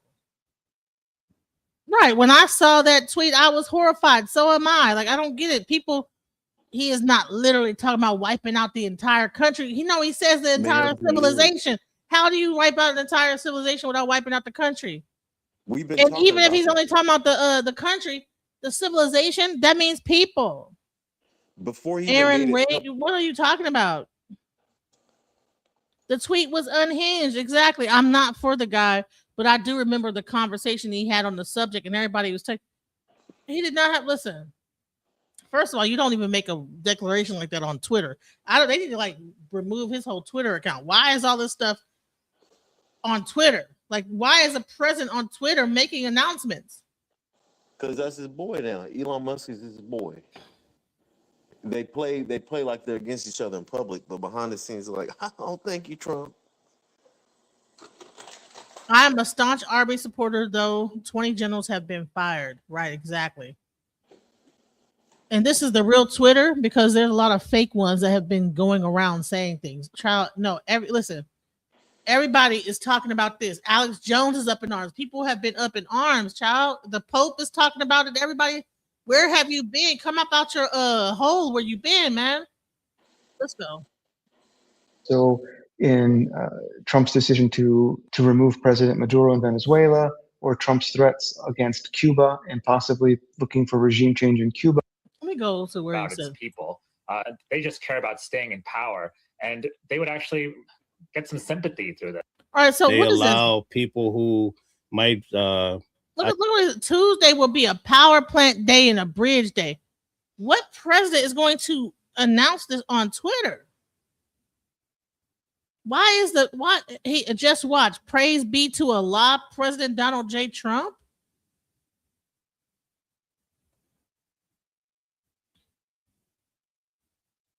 Why is Donald Trump posting stuff? This is against national security.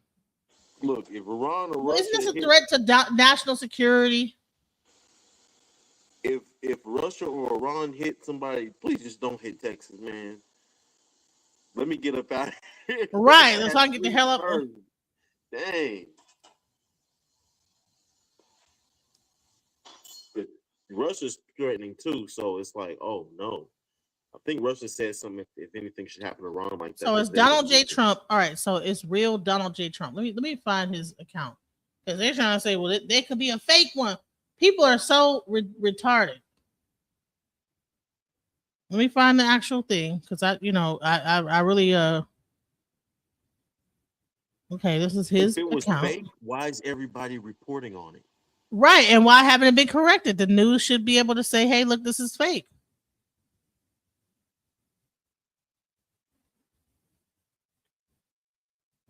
I don't even know where to look. I'm not really a Twitter person.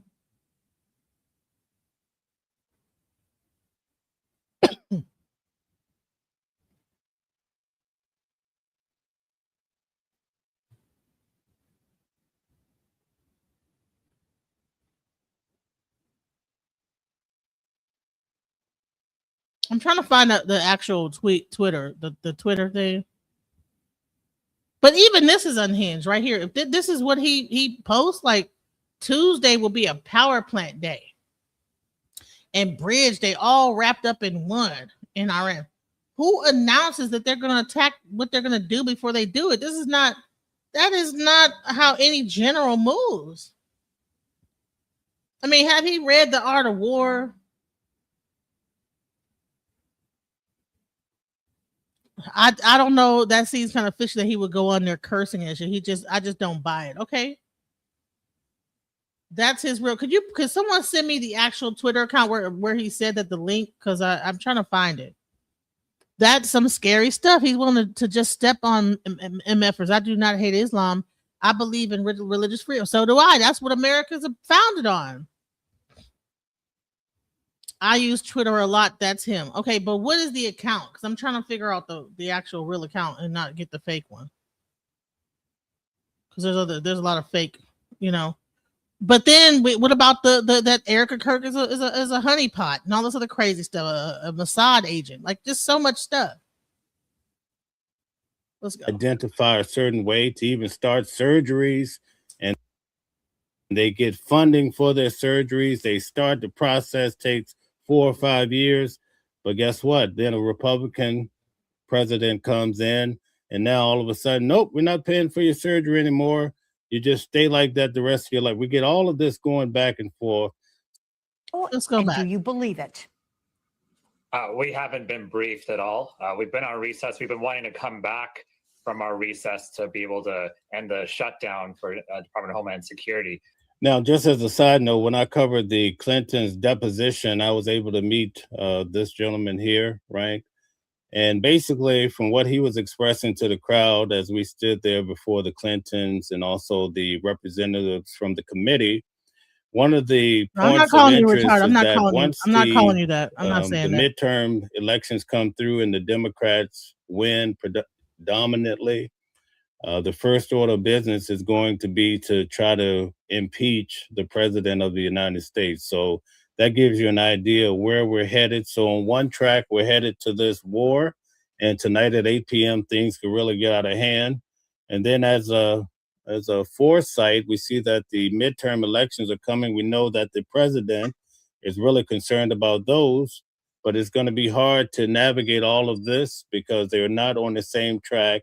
And one of the tracks, the one that involves the midterm elections, if it does not go in the favor of the Republicans, the Democrats are really going to have the president sitting in a very hot seat.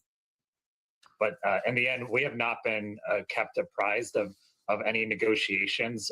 What I will say is he said many times that this war would end and that the end would be right around the corner. Yet that has not happened at any point. So it's hard to really take seriously what this. So now there's a government shutdown. You have all these government workers that are not getting paid, including people working at the airports and this, that, the other on top of this. So it's like but the focus is about like attacking Iran, you know? See how everything gets to be focused on attacking, and now we've begun to forget about this whole government shutdown thing that there are people that are working in the government that can't even do their jobs.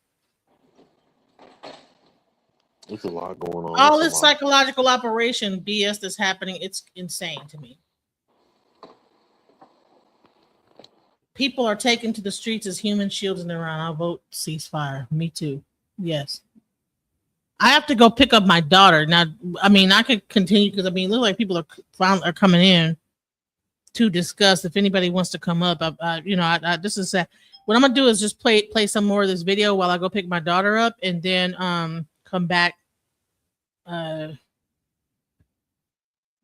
I think that we need to really, I don't want to stop this right now. Let's go. President actually says. But what about, sir, this morning? In that expletive-laden post, the president doubled down on his threat to launch a major attack on Tuesday if Iran does not. Guys, we have 500 people. Please hit the like button, share, subscribe, support the channel. Thank you very much for all the support. Not make a deal or reopen the Strait of Hormuz. So, Congressman, what's your reaction not only to his threats and language deeply unbecoming of a president of the United States, but this Tuesday timeline he's laying out?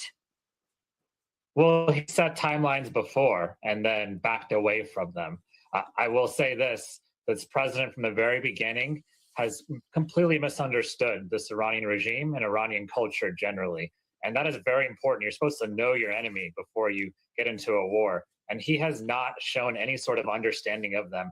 Making these threats doesn't really deter them in any sort of way. In fact, it emboldens them to continue So I just want to give you guys a perspective here. When you think about China, they have all of these plans that reach out to some 100 years down the line.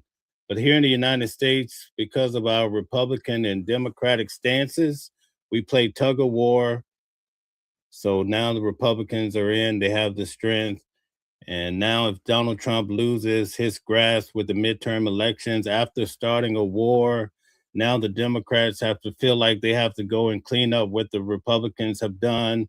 And then once the Democrats get in and they come up with all of their different strategies and they allow people who might identify a certain way to even start surgeries, and they get funding for their surgeries, they start the process, takes 4 or 5 years. But guess what? Then a Republican president comes in, and now all of a sudden, nope, we're not paying for your surgery anymore. You just stay like that the rest of your life. We get all of this going back and forth. Sometimes people get a little bit narrow-sighted in what I'm saying. You really have to stick with me because I don't want you to walk away and saying that oh, did you say you were okay with people having changes? No. What I'm saying is that these things are happening. It's a tug of war going back and forth between the Republicans and the Democrats. And at the end of the day, we're not really getting a whole lot accomplished because we don't work together. For the last 10 years, it's been primarily about Donald Trump and getting him out of office. He's getting in office. It's just been one big fiasco while other countries are looking to take advantage of the United States of America, no doubt. Block the Strait of Hormuz. And even if he went through and he bombed all of the critical infrastructure in Iran, the Iranian regime does not care about its people.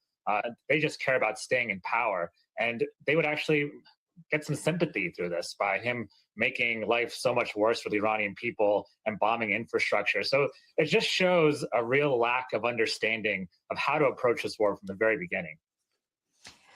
Let's look stateside because Thursday, Trump fired Attorney General Pam Bondi, in fact, a couple of weeks before her scheduled deposition on the Epstein files. And your colleagues, you all still want her to appear. Let's take a listen to Ro Khanna. I mean, if we could chase Hillary Clinton, who hasn't been in office for 20 years, certainly we can get Pam Bondi to explain why she covered up documents, why we haven't had prosecutions. What do you make of what Ro Khanna said there? Is he right? So do you expect her to show? And what would you want to ask her? Yeah, he's exactly right. When he says chase, he means they actually tried to hold Hillary Clinton in criminal. We're actually going to break down Pam Bondi at the end of the show. I'm going to show you everything as the reason why she received the boot. Okay, but we're going to keep moving for now. We have so much to cover today. And we're going to understand the U.S. strategy when it comes to Iran. The president lashed out at NATO allies today for rejecting his call for help against Iran. Fareed Zakaria is with me now. And guys, please don't get too bundled up in your pants because we're going to go back. You're going to see some Fox News. You're going to see some CNN. You might see a little bit of this and that. It all tells us a big story as we look at things from different perspectives, all right? It's America first, not about blues and reds. It's about unity. He's the host of CNN, Fareed Zakaria, GPS, and he's written an op-ed in the Washington Post with the headline, quote, "Iran is an imperial trap. America walked right in." What do you mean by an imperial trap? Well, you know, when you're a superpower and you can do stuff all over the world, you have to be relentlessly focused on, does this rise to the level of something that affects the... Guys, take a moment, hit the like button, share, subscribe, but also hit the heart buttons to get us in the algorithm. Thank you. Core interests, values, and prosperity of the American people. And this one just doesn't feel like that. Iran was a manageable problem. It was being contained. And it reminded me of those many times that Britain, when it was the global superpower, would get dragged into places like Iraq. So you see what he's saying? He's comparing America to Britain and how when they were a superpower, they were getting dragged into all of these different wars.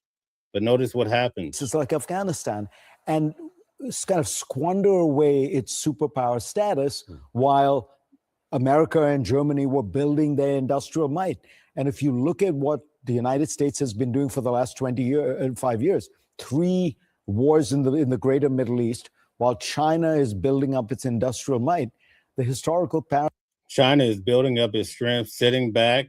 And also, while we're tackling all of these issues, such as Iran, you have China on the low, as they say nowadays in the modern vernacular. On the low, they're feeding Iran different intelligence and also supplies. You also have Russia doing the same thing. What does this mean? These are the questions we really need to focus on and try to understand to have preservation for the future. Parallel is kind of eerie. Why do you think the president is calling this an excursion? I mean, they insisted on calling the Department of Defense the Department of War. Secretary of Defense wants to call himself the Secretary. I think he means incursion, but I think he's probably got confused with excursion. But war, and yet they're afraid to use the word war. That is truly bizarre, right? Like they've renamed it the Department of War because they want to emphasize we don't, use euphemisms. Right. We call things what they are. It's a war, except now they changed it to the Department of War. But recently, remember we watched the press conference with the president and Hegseth. Now they want to call it the Department of Defense. The Department of Defense. They're saying it's not a war, even though it plainly is. The excursion thing I've heard is fascinating. Apparently, Trump was briefed on a number of times on the Iran war, and it was called an incursion. He started. See what I said? I was right. So it was an incursion. Okay, very good. Incursion into Iran. An incursion. I'm sorry, guys. I was able to get my daughter real quick. Thank you, guys. Thank you for being here. Thank you, Hotspot, for holding it down for me while I was gone. So what do you think so far? What's been said so far? I want to know what Bondi said or what she did. What did Bondi do? I don't know. I think he's supposed to play it, right? He's supposed to get into to Pat Bondi, right? That's the next thing he's about to do, right? Okay. Yeah. So, and but I've seen him say several times that he's there to take out the corruption and remove the nuclear plant and lead the reinstatement of officials to the people. What do you thought about that? What do you think about that? What did the listener say? So Aaron Ray says, now whether he's actually planning to attack the whole country or not is a different story. If he's truly, that is terrible. That's pretty much what was said. And I don't see anything coming up where he's saying that this is not true. I mean, Trump said it himself on his Twitter, whatever, that he wants to pretty much get rid of them, a whole civilization. What is a way you get rid of a whole civilization? Because it's obvious that they can protect themselves. So what's the other way that you can get rid of a civilization? Right, because y'all been bombing, y'all been attacking, y'all been at war. So what's the other way? What's the other? How do you get rid of an entire civilization of people? I mean, Aaron Ray, let's use our brain here. Which we know what Truman did, the last president to do that. We know what that word is, the N word, correct? The other yes, N-word. The NUK. So, I'm not even gonna say the spell it out because I'm like, dude. But Aaron Ray, I hit the. If you want to say something, come on up and say something, But let's continue. Right. He started to call it an excursion, which is a brief trip organized for leisure activities. And maybe this tells you something about the way the White House works. No one has the courage to just gently and politely is that really true? Correct the president. Well, you tell me. You've watched the White House. In those cabinet meetings, Anderson, do you think any of them are saying, Mr. President, you misspoke? Actually, the word is incursion, not excursion. Yes, I mean, if they won't correct their shoe size with the shoes he's given out, Marco Rubio is running around in oversized shoes, which is surreal. The NATO alliance, what does this, I mean, I've been asking everybody tonight, but I think it's a very real issue. What does this, whatever happens in Iran, this, to the president, proves his point that NATO is not there for the United States? It's a largely bogus charge that the president is making. Remember, NATO did not participate as NATO in the Iraq War. NATO did not participate as NATO in the Vietnam War. I want you guys to let Stephen live, because what does it say for him to come and listen to a dumb guy? What would that say about him? So let him be, please. There are many times when NATO has not participated in American wars. And in this case, he never. And I want to address the comment that is on Mel's thing. This is simply about oil. I think this is about way more than just oil at this point. When you're threatening to off an entire civilization, this goes beyond oil. I mean, are you really like that hell bent about oil that you're willing to destroy an entire group of like a genocide, everybody? is oil that important that you're willing to, and we have our own oil reserves, or is it about like becoming the world oil power? Is that what this is? Can I say something on that real quick? Yeah, go ahead. That's what I call European parasitism. They're so high and mighty and believing, you know what? You're such a bug that I'm just gonna get rid of you totally. This mind state of they're entitled to everything on this earth is getting ridiculous. And that's the type of mentality that Trump has, and it has to stop. Yeah, why does he feel like he have to control all the oil in the world, and they can't exercise any power at all? It has to be, and if you do, I'll destroy all of the civilization that lives in your area. Crazy talk. Like, and then people say that he's suffering from dementia, and you wonder why. It's like, well, that sounds like a person that's insane to think about. I mean, with the Japanese, didn't they come over here and attack us? Didn't they come and bomb us? And wasn't they like about to kind of come over here and like try to take over the United States at some point with the Pearl Harbor thing? And wasn't it like a threat at some point of them trying to kind of, it was a world war going on, right? They hit Hawaii, and of course it was about territory, and that was about oil too. But they wanted a specific part of, I guess it was Hawaii or something like that, for territory reasons. And so they were trying to get closer and get that and own that territory close to America. We got to get into figure out what Pearl Harbor was about, because I'm like, so that was enough to like just completely obliterate, and nuke that area. I guess so. But it seems like they're all the way over there, and we're trying to obliterate, and I don't see any planes coming over here. I don't see any missiles. At least in that situation, they were trying to get close. You know what I'm saying? So and it was our first time having nukes, so we just had to like, I believe that was really a testing it out to see what was going to go down. I don't think they were testing, but this guy is talking about, come on now, what is this? Let's go. Asked NATO. He never consulted them beforehand. He never tried to build a coalition to do it. So it's hardly surprising. And by the way, let's not forget, it's only about a month ago, 6 weeks ago, that he threatened to invade a NATO country. So, the whole idea that NATO should be falling over itself to join in here. Do you think it's a mistake, though, by some of these European countries not to... The second coming of what? They say that it's the second coming of what? Like of hell, of the devil, of Satan? I guess it's saying Antichrist, basically. Like, right, I guess. But Iran is not a Christian area. It's not a Christian Antichrist. I still don't understand the Antichrist thing. I'm like, okay, what? I'm trying to figure out when was America like a Christian nation? Because it sure didn't act like it. They've been stopped doing that. We've been stopped saying prayers at school. We've been stopped doing the Christian in America. Since its inception, though. Like, seriously, was that Christian behavior when you took out the natives? Like, come on, stop. Right. And then on top of that, like this situation with Jaden Ivey, Christians should be in an uproar. He's talking about Jesus. Why are you not going against the NBA? You know what I'm saying? Like, come on. Operation Cross Drop. What is that?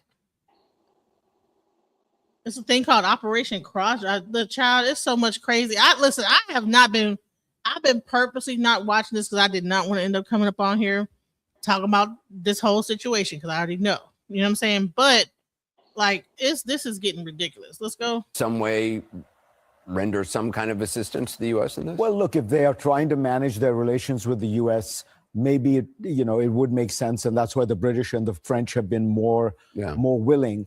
But I think that the way alliances are meant to work is you consult them, you talk to them. Whereas Trump has. Can I really just say something real quick? And let me just bring this here. We have never had a situation where we had to look at those images that you see that are on that screen that you see on Watching the World's channel. Shouts out to Mel Smith. And the closest thing we had to it was 9/11, and we were traumatized. Okay. All of these MAGA people that are just being warmongers and wanting this type of behavior to go down and agreeing with this, they don't want to see that.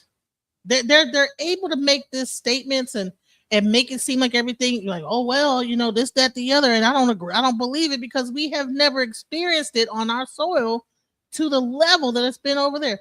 They have been constantly at war, constantly being blown up.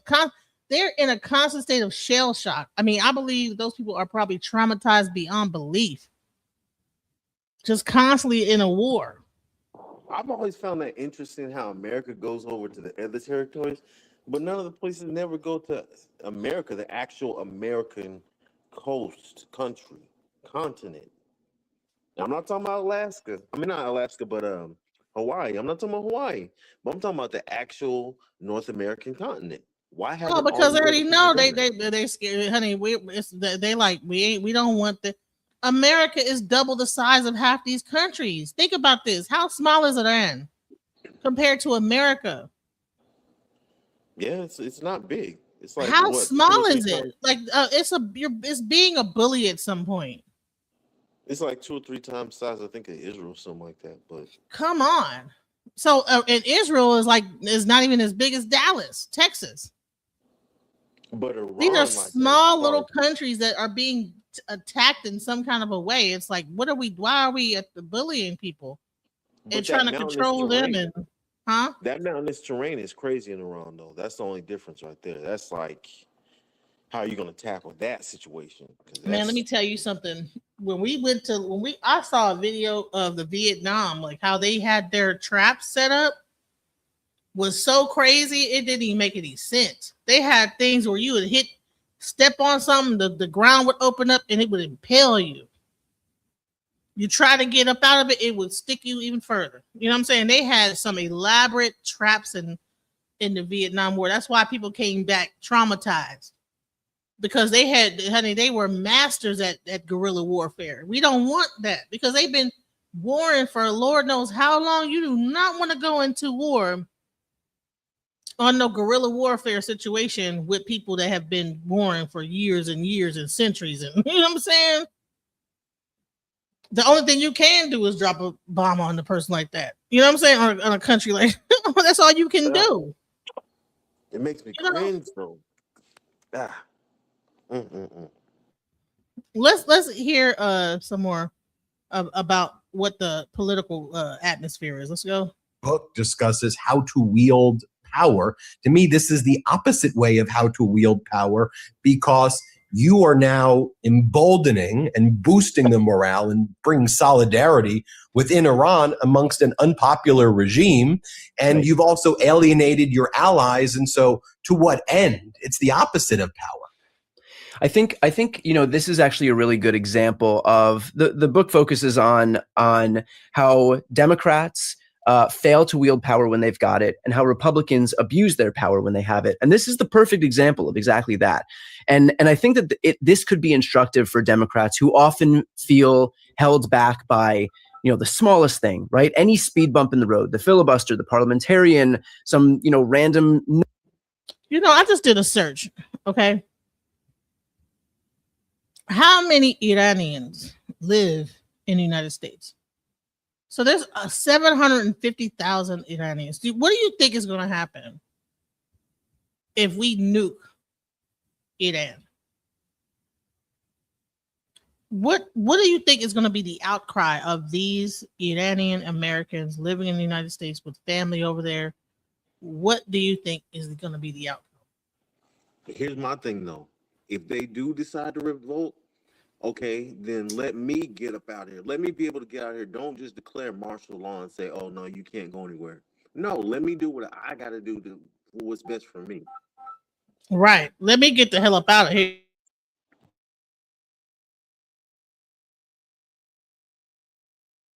Norm or government process, like whatever it may be, that's enough for Democrats to say, oh, well, we couldn't possibly do anything here because we've got the filibuster, we've got the parliamentarian, we've got this law 501 subsection 3, whatever it is. It's like standard Democratic stuff. But Trump is showing that where there's a will, he can make whatever he wants to happen. And I think that it could be instructive for Democrats to do this in a virtuous way. That doesn't mean upending the entire world order and threatening nuclear annihilation to another civilization, but it does mean recognizing that we shouldn't allow ourselves to be stopped by the smallest thing, and we can figure out what we want to achieve for the people who voted for us and stop at nothing to get it. And if Honey, they not giving a crap about who voted for them. This is about a power thing. They want to control that Middle East area, and they want to combine with those people or something. I don't know.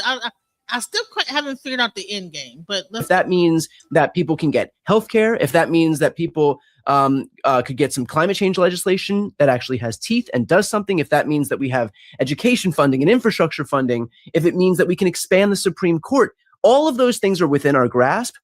It's just a matter of having the political will to do it. And Trump is showing that when you have the political will, that power is enormous, and he's wielding it for the worst reasons possible. But he's got a compliant Republican Party, and they all have a will to move forward and consolidate and usurp this power for themselves. And I think Democrats can learn a little bit about how to wield power when they're in a position to get it. And again, you can do it in a virtuous way, and you must do it in a virtuous way. But you got to do it. He sounds like an idiot. Welcome to the channel, Pam Mulattoism. What are your thoughts on the situation at hand? Peace, DJ Genesis, and to the other brother on the panel, much respect. Thanks for having me up. I'll be brief. What we're seeing Iran experience now is Iran's karma for enslaving black people. So I have no sympathy for them. But I did want to address the point about the Iranian immigrants in the U.S. This is exactly why I oppose immigration to the U.S., because it's true that the U.S. will have conflict with foreign nations, and the foreign nationals of these foreign nations that we as the U.S. are in conflict with, they pose a risk to us if they are living in the U.S. Really. So this is why, I support mass deportations and banning immigration to the U.S. respectfully.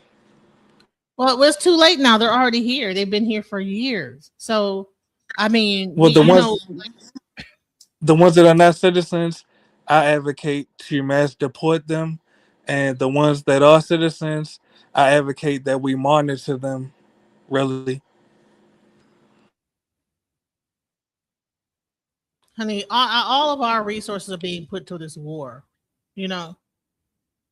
not towards immigration anymore. I think that's probably a side note at this point. When we're talking about this war, that has taken precedence over immigration. So meanwhile, like I said, 750,000 people, and then there's a threat of a nuclear attack or like some type of attack that would destroy a civilization.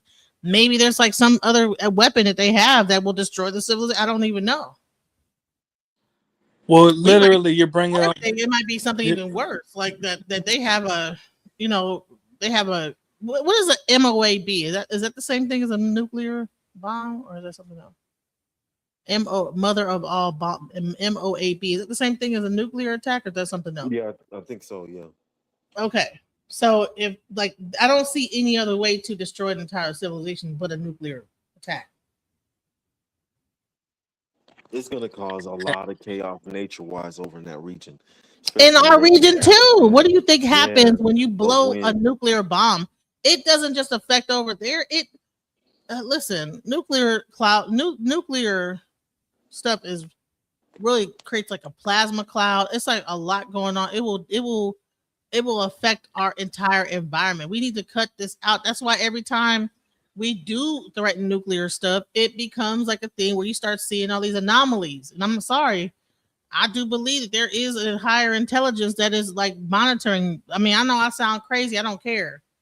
That monitors what we're doing. And when we start to do things that's going to fool with the environment, and those higher intelligence maybe come about the water, you know what I'm saying? In the ocean, in the depths of the ocean, they hear us about to bomb nuclear attack. All of a sudden, you start seeing all kind of unidentified flying objects and all type of stuff. I've heard. Well, Like, to be honest, I'm sorry. Go ahead. Go ahead. You go ahead. I didn't mean to cut you off, but I just wanted to say the reason, in my estimation, that Iran won't press their button is because they don't want the U.S. to press our button. So, in my estimation, I don't really think that we are on the brink of nuclear war. But as I stated earlier, really, I think that this is just Iran's karma for enslaving black people, and really, it confuses me why. And I'm not accusing anyone on the panel of this, so please do not think that I'm trying to sneak this anyone on the panel. I'm just speaking about what I've seen in these internet spaces. It confuses me why there are black people, not just black Americans, but you have some black Africans and black Caribbeans, why they are so sympathetic to the plight or the alleged plight that Iranians are facing right now, considering that Iranians had no sympathy for the literal millions of black people, people of African descent that they enslaved. So really, this is their karma. I don't think the Iranians know the history as much like that, like the African does, but I do know that they see American as a common enemy because America constantly funds coups and constantly brings in regime changes and also causes a lot of disarray in their countries, and that's the reason why. May I ask you a question? And this is a Sure. genuine question. When you said they, were you referring to the Africans, correct? You What do you said mean? that they see the U.S. as a common enemy. Were you referring to the Africans? Yes. Brother, can you hear me? He said yes. He said yes. Did he go out? No, he said Oh, it's yes. StreamYard. That's what it is. No. I can't hear him, so it must be StreamYard. But I'll ask the brother, and maybe, There's some issues well, with he the can API. hear me. I just can't hear him. It's all right, but the point is this: he says that he thinks that Africans see the U.S. as a common enemy.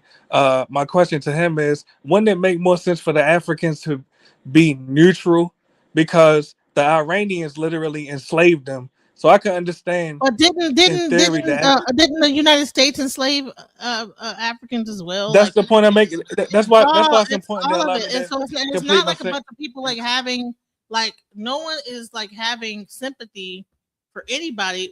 The But main GJ thing is that Genesis, no may I one. ask you why you cut me off in the middle of my? Well, first, what I need you to do is leave and come back so that he can answer your question. You can hear what his answer is. That's why I interrupted you. But I do want to make a statement about the whole enslavement aspect, because yes, the Arabs, did enslave Africans, but so did America enslave Africans. No one is having like So did you hear any. my question? I said wouldn't it make more sense for the Africans to be neutral and choose a side that both sides enslaved them? Wouldn't it make more sense for the African to be neutral?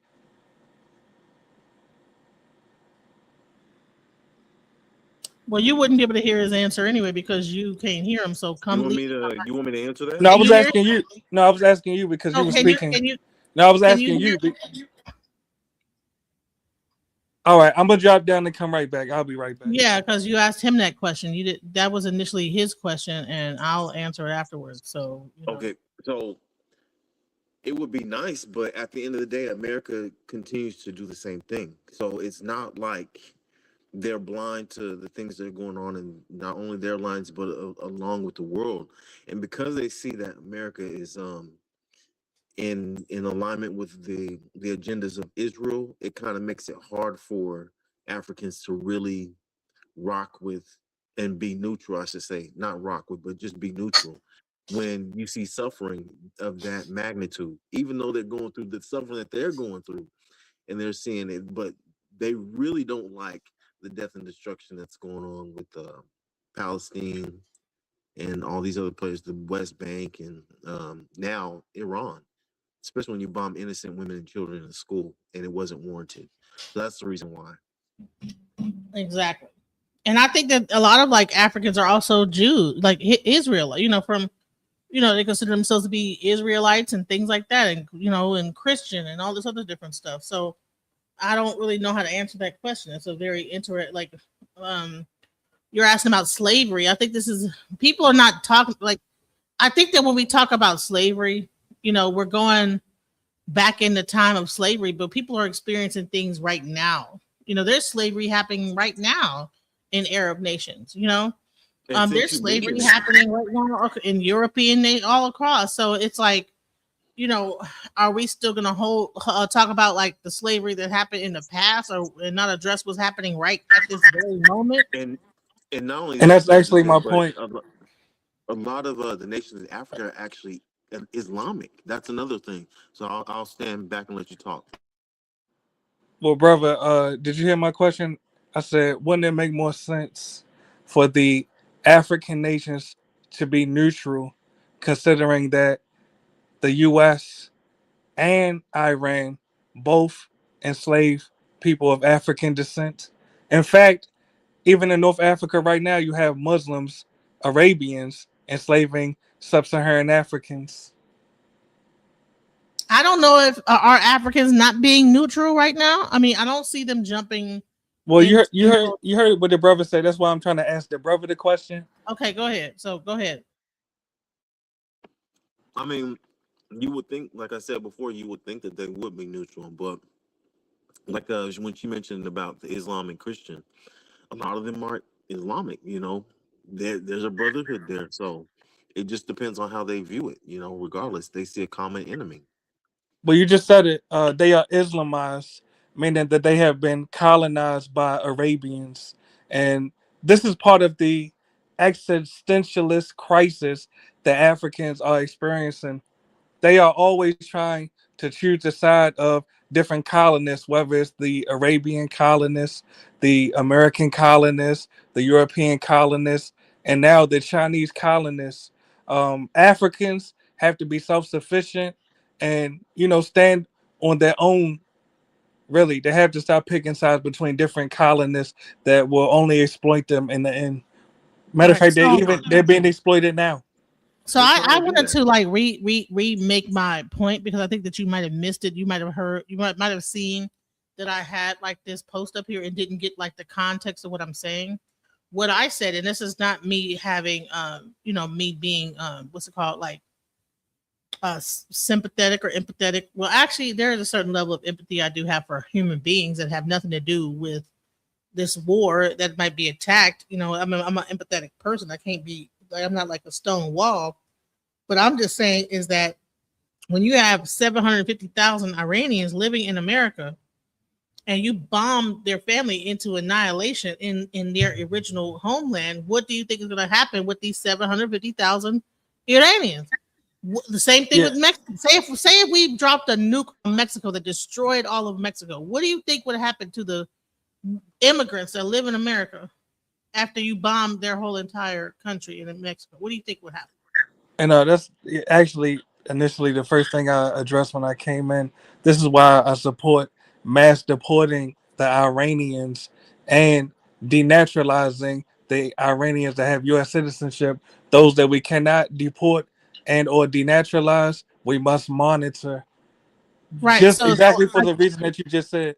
For the You want me exact to tell you reason that something? you just said. or we could just not or we could just not bomb their land, or we You could want me to just. tell But you what's something? done is done. You want But me to what's tell No, you it done is has something? done. not been done yet. It hasn't been done yet, but we're Actually, about it to. has been done. They've been getting bombed, and they've bombed U.S. military bases. So what's done is done. Over there You in their mean country, they have not came over here and No, bombed. they bombed. Actually, with all due respect, they bombed U.S. military bases in Dubai. That's not in Iran. I think they bombed another U.S. military base. Someone in the comment will before have to that correct though? me. I think it was in Bahrain or somewhere else over there. So, as a matter of fact, some Black American servicemen have been killed after being bombed by Iran. So no, The what's done is done. what I don't started get that where though they're was coming the fact that America bombed their school with the women and children. They started that. America did, and they did it on behalf of Israel. So we shouldn't Yes, get it has been into. started. So what has been done is done, right? But what I We want to have to say make with this. this, Go ahead, brother. what's not going to surprise me is if they do drop a nuke on Iran. I It would not surprise me if they get a black person to do it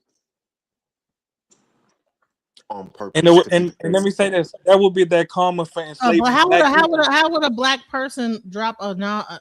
Don't nuclear get launched out of somewhere off of a It has boat? to be out of the sky, like from maybe a B-2 bomber or something like that, or No, maybe I one think of them. there's like ships that have like actual like Navy ships that have the nuclear.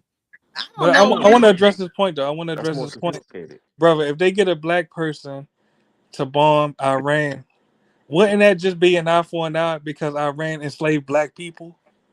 This shouldn't be at our hands. I'm sorry. If it shouldn't be at our hands, They should not have. because Hold on, one step at a time, brother. When I say they, I'm talking about Iran. They should have never enslaved black people. Can we agree? I get that, but it still shouldn't be at our hands that we Why destroy do the you, people well, like that's that. your opinion. With all due respect, the point is, Opinion? yes, you say it should Well, it's should your not. opinion. It's your opinion as well. What you're saying is your opinion. Which part was an opinion? They actually, in fact, did enslave black people in Right, Iran. but whether or not we should like attack and off their entire civilization because of that, No, I no. never said we should.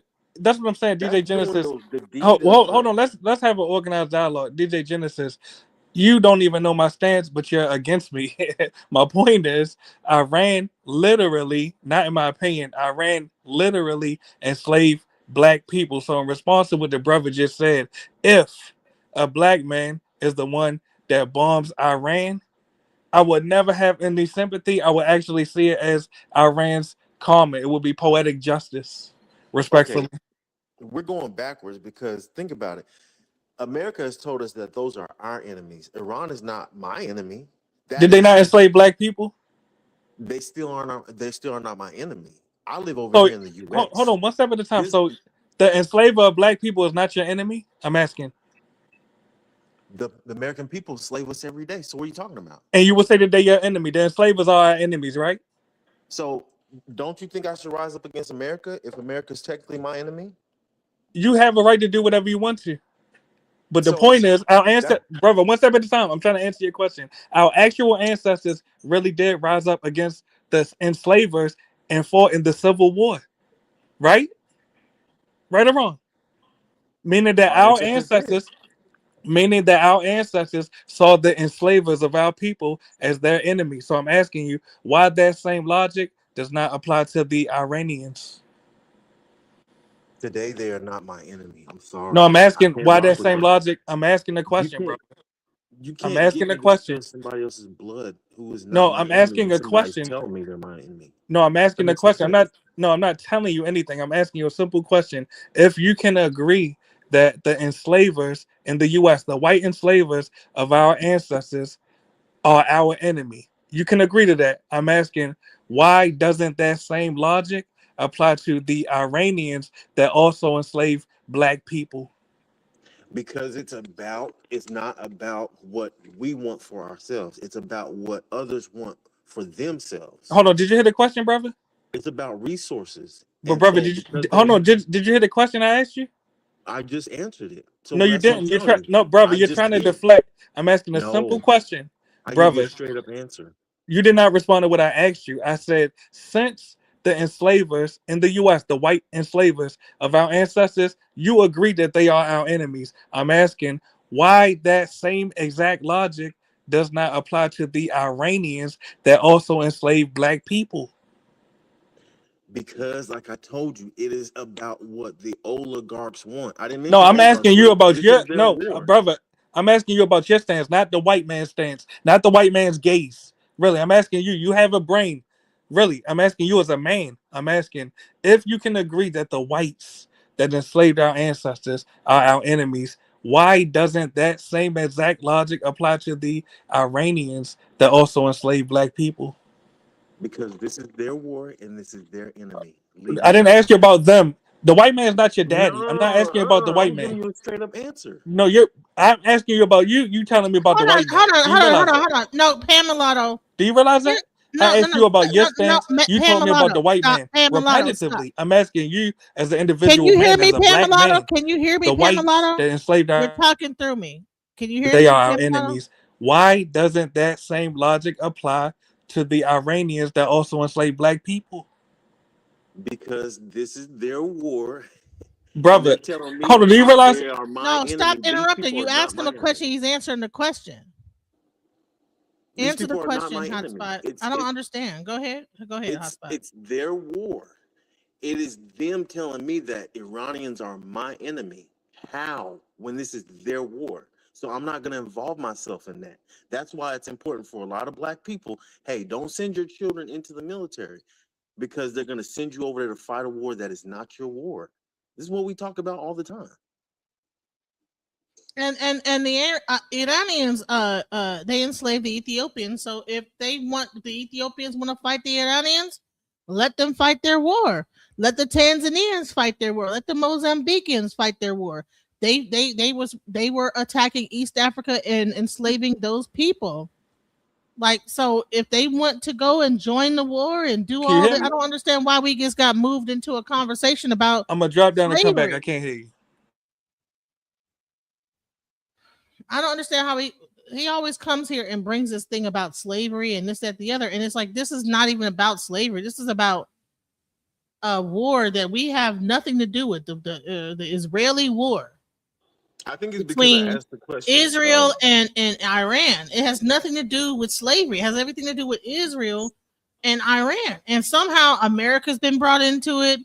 And now we're jumping into the whole pot because of, like, whatever this regime's ideal, whatever they're trying to hide, and now we're being brought into a conversation about slavery.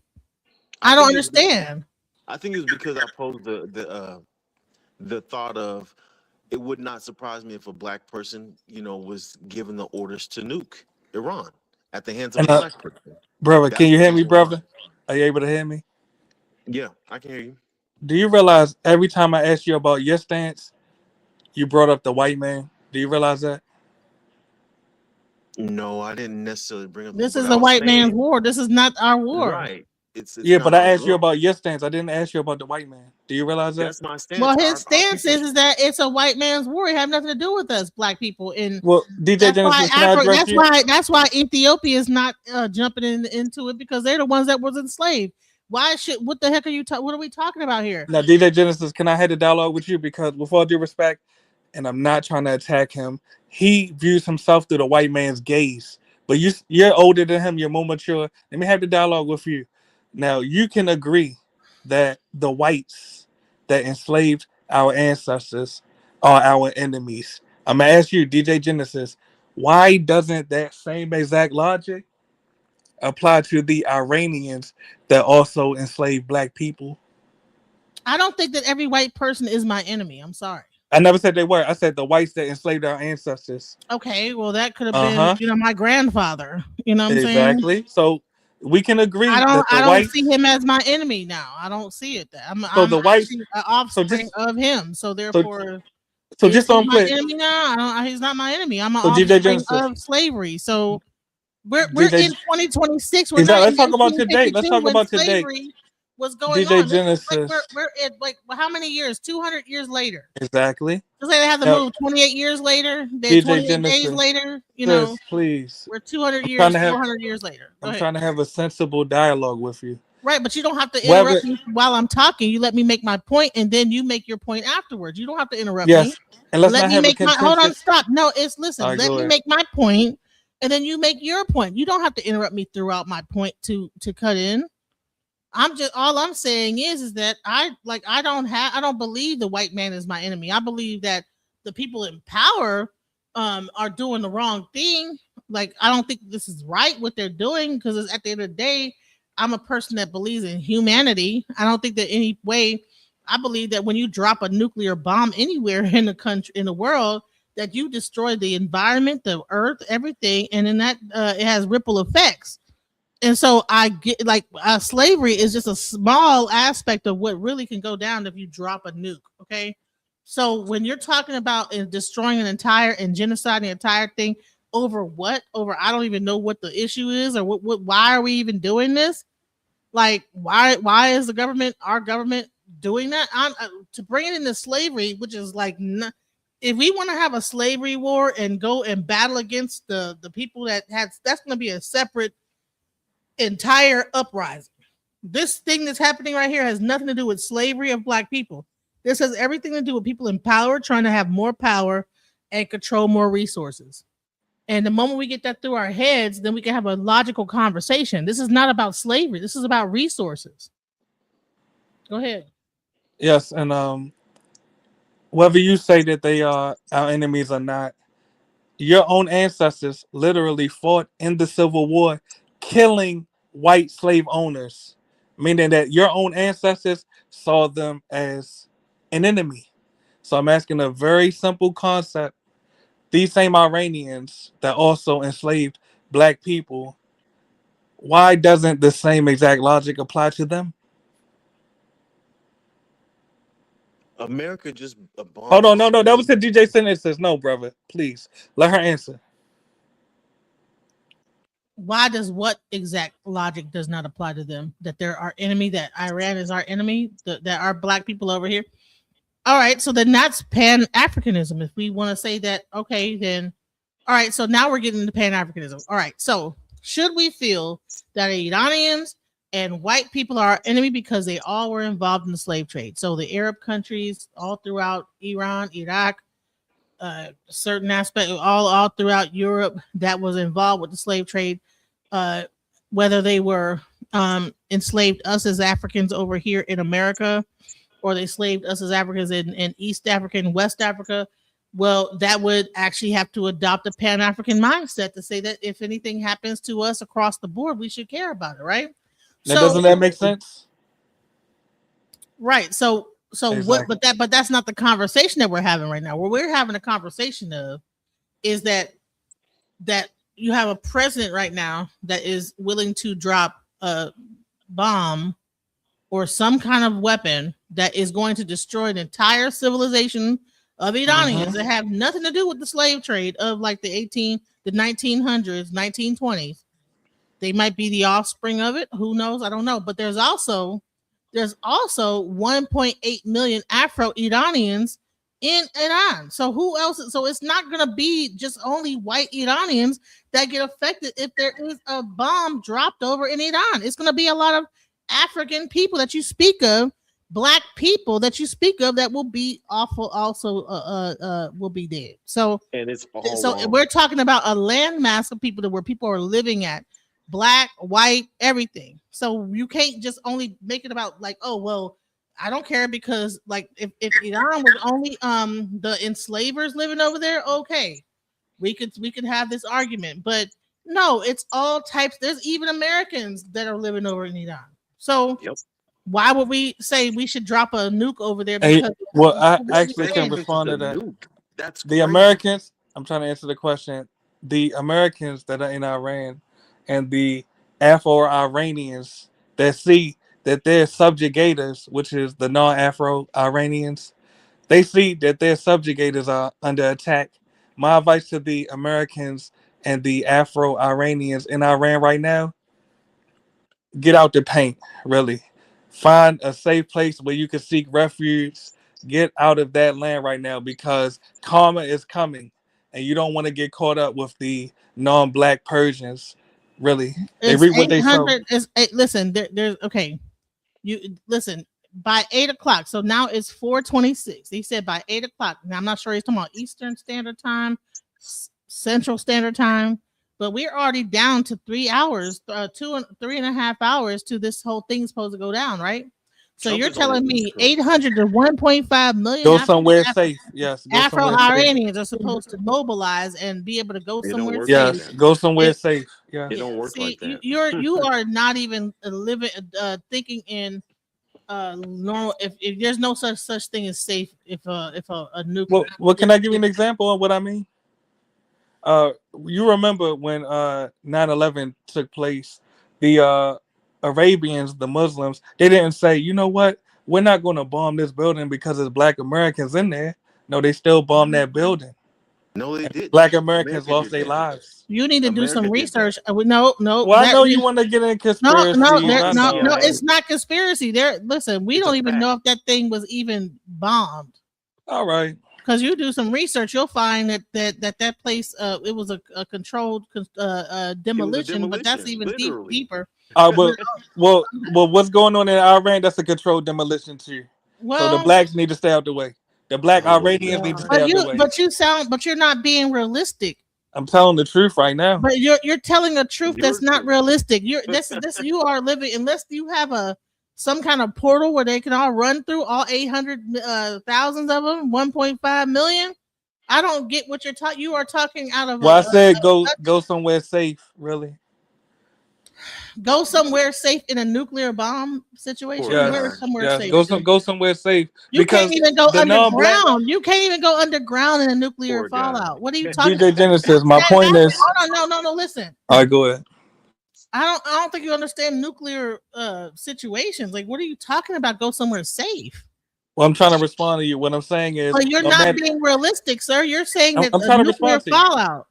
What I'm saying is, no matter what guilt trip you try to run, the non-black Arabs, the non-black Iranians, they will not be spared from their karma. So my advice is to the U.S. people over there and the black Iranians: get away from them non-black Iranians because they will not be spared. Really, you can never outrun karma. That's the point. I really don't get your point, sir. Because I said it in the chat. It's not like they've given enough time for people to be able to evacuate, sir. Well, you might have heard what I said. I'll repeat it. You cannot outrun your karma. So if you want to stand next to these non-black Arabians, these non-black Iranians, you will suffer the same karma. You need to separate yourself from them immediately. Just like we got to separate ourselves from the white Americans, or we will face the same karma as them. Right? Just like the black Americans that got killed in the U.S. military. The black Americans got killed in the U.S. military. If you're sitting in, so are you saying that if you're sitting in the market and I say, listen, I'm separated from this ex-slave owner like offspring, and I just say I mentally separate myself because I can't physically, and a bomb drops, it's gonna hit them and not other people. No, I'll tell you exactly what I'm saying. I'll tell you what I'm saying with all due respect. Just as those black Americans in the U.S. military got killed as a result of bombings that Iran did, yes, some black Iranians may get killed. Really? Man, I don't really see. This is the same conversation we was having before when I was trying to show about like that the whole draft and everything. People, they could say all this, they could talk all this doohickey until it hits they front. We can talk all that mess because we're over here safe. You haven't seen a place close to you get bombed and be destroyed and this, that, the other. You could easily say, well, just separate yourself. Bottom line is that what you're saying about the slavery and this, that, they have nothing to do with what's going on right now. This is not a conversation about slavery. This is a conversation about karma real?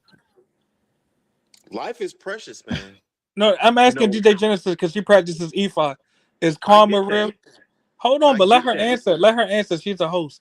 DJ Genesis, is karma real? Karma? Yes. Yes. Exactly. So this is Iran's karma for enslaving black people for hundreds of years. Really? Okay, let them receive their karma. But it's not only the white Iranians that enslave black people that's going to be affected by this. And that's what I keep saying. And you're saying that they just need to separate from the white people. No, yes, they need to separate. They can't do that in a nuclear fallout, sir. Then they will die martyrs. Is that what you're saying? No, because I agree. Then you're saying the black Iranians will die martyrs. So what I'm saying is that they will go to heaven. Let me say this because it needs to be said. Yeah, I'm listening, brother. It's easy to, because people have died. Okay, this is real. Very serious. It's easy to say, like, let this happen to these people, let that happen to people, because it is not happening to you, and you're in a place of comfort. But once you see something like a light strike from a nuke hit, and then all of a sudden the nuke pushes towards you to zap you and turn you into like dust. This thing is real, and people don't realize it. Okay, but brother, so we can't. No. Here's the thing. Hold on. Right. Let him Go ahead, finish what DJ he's saying. Here's the thing, because I think that we in America, even though we are enslaved people, we still like have an enslaved mindset because to me, I'm like, bro, you want to equate slavery and all this stuff to nuclear fallout. Is that karma? Yes. No, it's not Tenfold. karma. So is It's it Karma a like, is line bro, of tenfold. like, karma, what are a you You know type the of talking about? karma? rules. Karma is tenfold. You know the rules. You know the rules, DJ Genesis. Come on. Talk to your Baba loud. Karma is tenfold. You know the rules. So they Okay, have what to about the experience 8 billion this. people on the planet? Is it all of our karma too? We've done a lot of So negative stop things, it. man. So okay, all right. So we bombed in, then somebody bombed us, and then they bombed in, and the whole world. So We all this. already getting We bombed with don't, fentanyl right now. dude. That's our You karma. don't. We already Here's getting the bombed here's with the issue. fentanyl right now. Here's the issue. You don't understand Hold what on, but let human me say this, really just does. to show I'm not No, biased. no, because you're over talking. Go ahead. He cut me off actually. No, go No, ahead. a Finish what you nuke were saying. You're is not even fair, no but let him go. a Of course nuke I'm is not no because joke, you're. sir, and everybody's gonna suffer the consequences. We're talking about sea life, land life, air quality. Human beings, animals don't matter, plant life. I'm telling you, you don't want this. It's Brother, not let a me joke. well, none of your scare tactics will work, but I will say this, just to show that I'm not biased. The US, it's a lot of karma that we're dealing with right now. Before you cut me off, I was speaking about fentanyl, mass incarceration, uh low what is that below replacement level birth rates. So it's a lot of karma that we're dealing with right now in the US. So no, I'm gonna never cry when former slave owners and current slave owners face their karma. No, they have to deal with it just like we all have to deal with our karma. You can never outrun it. Along with their offspring of the enslaved people get killed right along with them. But here's another thing They I will want to die martyrs. That's bull. That's baloney. They will die That's martyrs. baloney. They will go to That's heaven. you baloney. know what? You know what, Pamelottoism? I think that you're saying a lot of things with your chest right now, but I really believe that a person like you that speaks like that have all this bravado and speaking, that if you were faced in this same situation, I think that all that bravado and all that bass in your voice Yes. would remove itself if you were faced with just a regular bombing attack in your area. If they began to bomb DC in your neighborhood, all this bravado and well, they'll just die and I don't care and blah blah blah. It's like, bro, you should have joined the military. Why don't you just join the military then? Why are you over here on panels versus join the military and dying for your country? Like, why are you on a panel? You should like be joining the military, join the army, and then you could really get into the whole thick of it and really like get into that type of mindset. But I can guarantee you that if you actually were faced with that in the military, your whole mindset would change because you would realize when you see people, entire children and bodies and stuff like being blown up in your face, arms and stuff flying, blood probably hitting you in the face, your whole mindset would change. And I try to show that, and I got banned off of YouTube because I was playing that video with Nick Irving. He's a sniper. And he was even crying about the thing he's experienced in war, like how his best friend, you know what I'm saying? They're in it together, and honey, they're trying to like go, and all of a sudden, like he's trying to tell him to do something. His body go limp. He think that it's just some mud on him, and it's his friend's blood. And he's crying the whole time. He's traumatized, and he's a sniper. His job is to do exactly what he was doing, and he was trained at the highest level to do that. I mean, Army Ranger training. So, as much as you can say that this person that is an Army Ranger can see that type of bloodshed and still be shell shocked by it to the point where he's crying and like shaking by it, you can't tell me that you, a regular person living in the United States, if you were to see that type of bloodshed in your face, that you would not be shell shocked by it and not actually realize that what you're really saying here and human life, whatever type of life, that you would just have this like cold hearted crassness. That's a sociopath and a psychopath. And let me respond to you. Even if I was shell shocked, me being shell shocked would not stop them from receiving their karma. Really, that's my point. No one can outrun that karma. This is Iran's karma, really. Fine, that's karma, but it doesn't mean that everybody else should suffer. 8 billion people on this earth, because that's what a nuke does.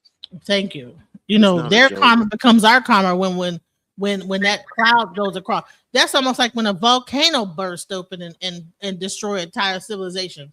Well, that's their karma, you know, for whatever you would say that's what they deserve. Like, no, like I mean, If that listen, happens, civilizations come and go, but it doesn't make it any less a traumatic and a horrifying experience to think of that people entire civilizations could die because of what? Like, if you think about this, like, okay, if a volcano burst open and it kills people at Pompeii, okay, that's a natural event. But but you can't prevent a volcano from erupting. But you can prevent hitting a button that's gonna like shoot a nuclear bomb over somewhere to destroy an entire civilization for what? Over what? Over nothing. And that's what I'm saying. So it's over them enslaving blacks. no, it's not This is over their that. karma. That is not what that's over, sir. It is. That's not. If you The want Most to have High told me it was. well, honey, I don't know who The ancestors told me this is retribution. What Most High is The ancestors. Okay. Respectfully. Bruh. The lesson from I spoke to the Hiroshima and ancestors. They told me Nagasaki. that this is necessary. Listen. Yes. How many years, Army vet, did it take Japan to recover from that bomb? Nagasaki and Hiroshima. That was their karma. They also enslaved blacks. What? Yeah. You ever heard of Yasuke? Japanese? You ever heard of Yasuke? He was a black slave in Japan. Yes. The Japanese enslaved were the blacks. black. Have you ever heard of the Ainu people? Yes. So what's your point? They were black. Japanese were black before they became what they became. So, well, hell, the Egyptians. So the Egyptians enslaved blacks too. They need. And that's why they got. Blacks enslaved blacks as well. Blacks enslaved blacks as well. So and that's why they are colonized by the Arabians now. That's their karma. But back to Japan, the majority of the Japanese are not Ainu. Actually, the majority of Japanese are of Mongoloid descent, and that's who the majority of the people that got hit with the atom bomb were. Now, respectfully, this is their karma. In my opinion, now the Japanese, yes, they did some evil, but that was during the reign of the Emperor Hirohito, and that's So that was their karma. Exactly, that was their karma. Listen, hold on. The emperor. See, here's the thing. People are equating what a person in power does, and then making the entire civilization of that person have to face the consequences of this one person making decisions. That's what's happening in this situation. You have a few people in power that are making decisions that are affecting the whole of civilization that are just trying to live their life, that are just trying to live, in peace. You know what I'm saying? So the slaves were trying to live their life, but they got enslaved by Iranians. So Pamela, I think that you just want to make you've made your point. Is there anything else that you would like to say? Because you're gonna just keep repeating this bullshit, and that's not what this is about. Because once again, you're from the Ifa background, so that has nothing to do. Ifa has nothing. Karma, karma is real. Karma right? is real, but human. So this is their karma. This is their karma. Okay, well, if it happens back, it'll be your karma too. You know what I'm saying? We all have our own karma. Yes, I agree. Okay, well, all right. So now that you've made that point about that's people's karma, then all right, you've made that point. You're saying it's about karma. You're not going to convince me of anything otherwise. It's for the listeners, though. It's for the listeners. I don't believe that it's their karma. I do believe that there's people that have nothing to do with the slave trade that are over there, that probably were enslaved that are over there, and that they're going to be the ones that actually get attacked and hurt. Well, may I ask you a question? And this is a respectful Ethiopians, question. Bantu people that live in Iran that are probably even still being enslaved, and you're just saying they'll just die as a martyr. Well, they're shallow. That's shallow. This is like. Can I ask you, DJ Genesis? If this is not their karma, what is their karma for enslaving black people? Only time will tell. Hold on, let her answer, because time is telling right now. They're getting bombed. That's their karma, in my estimation. So, DJ Genesis, if this is not their karma for enslaving blacks, what is their karma? Respectfully. Did she go out? I don't. To me, that conversation has nothing to do with the conversation. But you practice IFA though. Yeah, So well, I'm asking IFA you. actually IFA tells me not to judge. That's what IFA as a priest in IFA is. I'm not supposed to judge, so I'm not supposed to say. So you can't even make an assessment. I know a judgment. I cannot make a judgment that they are experiencing karma based on. That's a judgment. Like that's Oh, me. so you can't judging even them. assess. No, judge. That's to say Oh, that you you. can't even No, assess. no. That's not an assessment. So for me to say that you are to die because people in the past enslaved people, and that's your karma. That's a judgment. It's not an assessment. No, it's a judgment. Well, I come from the Hoodoo tradition. We made the assessment. This is Iran's karma, respectfully, for enslaving blacks. So you're This speaking is of their all karma. hoodoo. You're speaking for all hoodoo people that practice No, hoodoo. I'm speaking on my own behalf and the other Okay, Hoodoo. all right. So listen, we Go ahead. okay. You have every right to your opinion. You have every right to believe that. Yes, the ancestors told me this. Okay, so shouts out to the ancestors that told you that that's For their sure, karma. for sure. You Big up to them. have been able to make your point. I don't necessarily agree with that. I believe that whenever you drop a nuke onto the earth, you like he says, I believe in nature, and I don't think that people should be destroying the earth like they're doing. I think that people are like whatever their karma is going to affect everybody else. So what? So then what? You know, and I get it. Oh, you'll die a martyr. Well, why would we destroy the earth? We're facing a situation like a 0-day situation here and a reset, you know. And so I don't really think that this is like something to just be shrugging our shoulder like up. So I mean, I don't want to die. You know, I Do you want realize to you're live trying my to whole say life. you're trying to protect Iranians from their karma? No, You cannot I'm do not. that. Listen, no, I'm not. Yes, you are. He don't get it, DJ. He don't get it. Listen. I don't want to. I want my children to be able to grow up. I want them to experience, you know, as a mother, right? So I get it. You know, I don't want a nuclear fallout to happen. I don't want us to hit Iran and then China to hit us, and then now we're having a whole nuclear back and forth until everybody's destroyed. I don't want that. I don't want to reset. I want my children to like survive and live. And I just know that if this were to happen and we were to destroy people over here, then what was going to happen over here? And now we're in a complete thing. And if to you, you're like, so what? Who gives a? You want total war. You want total annihilation. You When want did I say that? everything to die.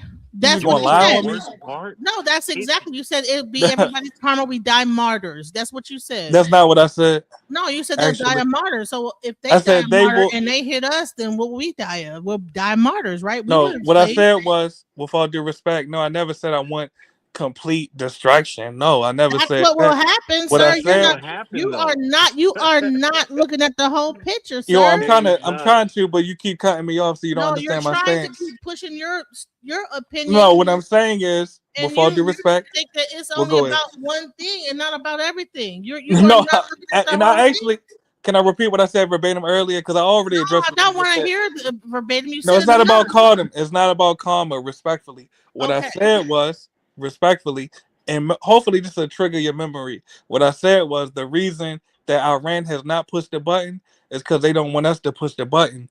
So They in don't other have a words, weapon like that. checkmate. They don't have a Checkmate. So let them Iran get doesn't have cooked. a nuke. Let them get cooked, brother. Stop trying to save them from their If karma. Iran does not have a nuclear bomb strong enough to get to America in That's checkmate. So what are y'all Sir, you talking aren't about? getting so it. then You we aren't- do it, and then now you got everybody jumping in. Now they're So attacking let them us. get cooked is the point. Let them get So cooked. then we'll You get don't cooked. You don't understand. understand that if Dude. we do that to them, then they're gonna do it to us. What are We you didn't talking hit them about? with no nukes. If You noticed that, What right? what are they talking Iran, about? Are you listening to the conversation? You're just so stuck on karma. America, No, You're my not- point is, can you know name what? any Hold other on, nation other than Japan if that got America nukes? hits Iran, Russia's gonna hit America. It's gonna be. Trust me, we No, don't I hear want your this. theory, but I'm asking you a question in It's real life. not a theory. Has It's any a fact. well, I'm brother, sorry, has any brother. of it? Let's talk about facts. So you're Has saying, any- hold on, stop, because you overtalk. You're saying that Russia and Iran are not allies? when did I say that? He don't get it, man. He don't Okay, understand. so you said that. So are yes or no? Is a Russia and Iran allies? Yes or Clearly, no? clearly. Okay, so if we were to attack Iran and destroy their entire world, what do you think Russia is going to do? And that's why it's important to allow me to complete a sentence, because I already addressed what you said respectfully. The only nation that ever been bombed in history with a nuke is Japan. Or in other words, I don't see the U.S. hitting Iran with nukes. If it happens, then you could cry on the internet like you're doing right now. But until Okay, that so happens, speculating. here is the statement. All right.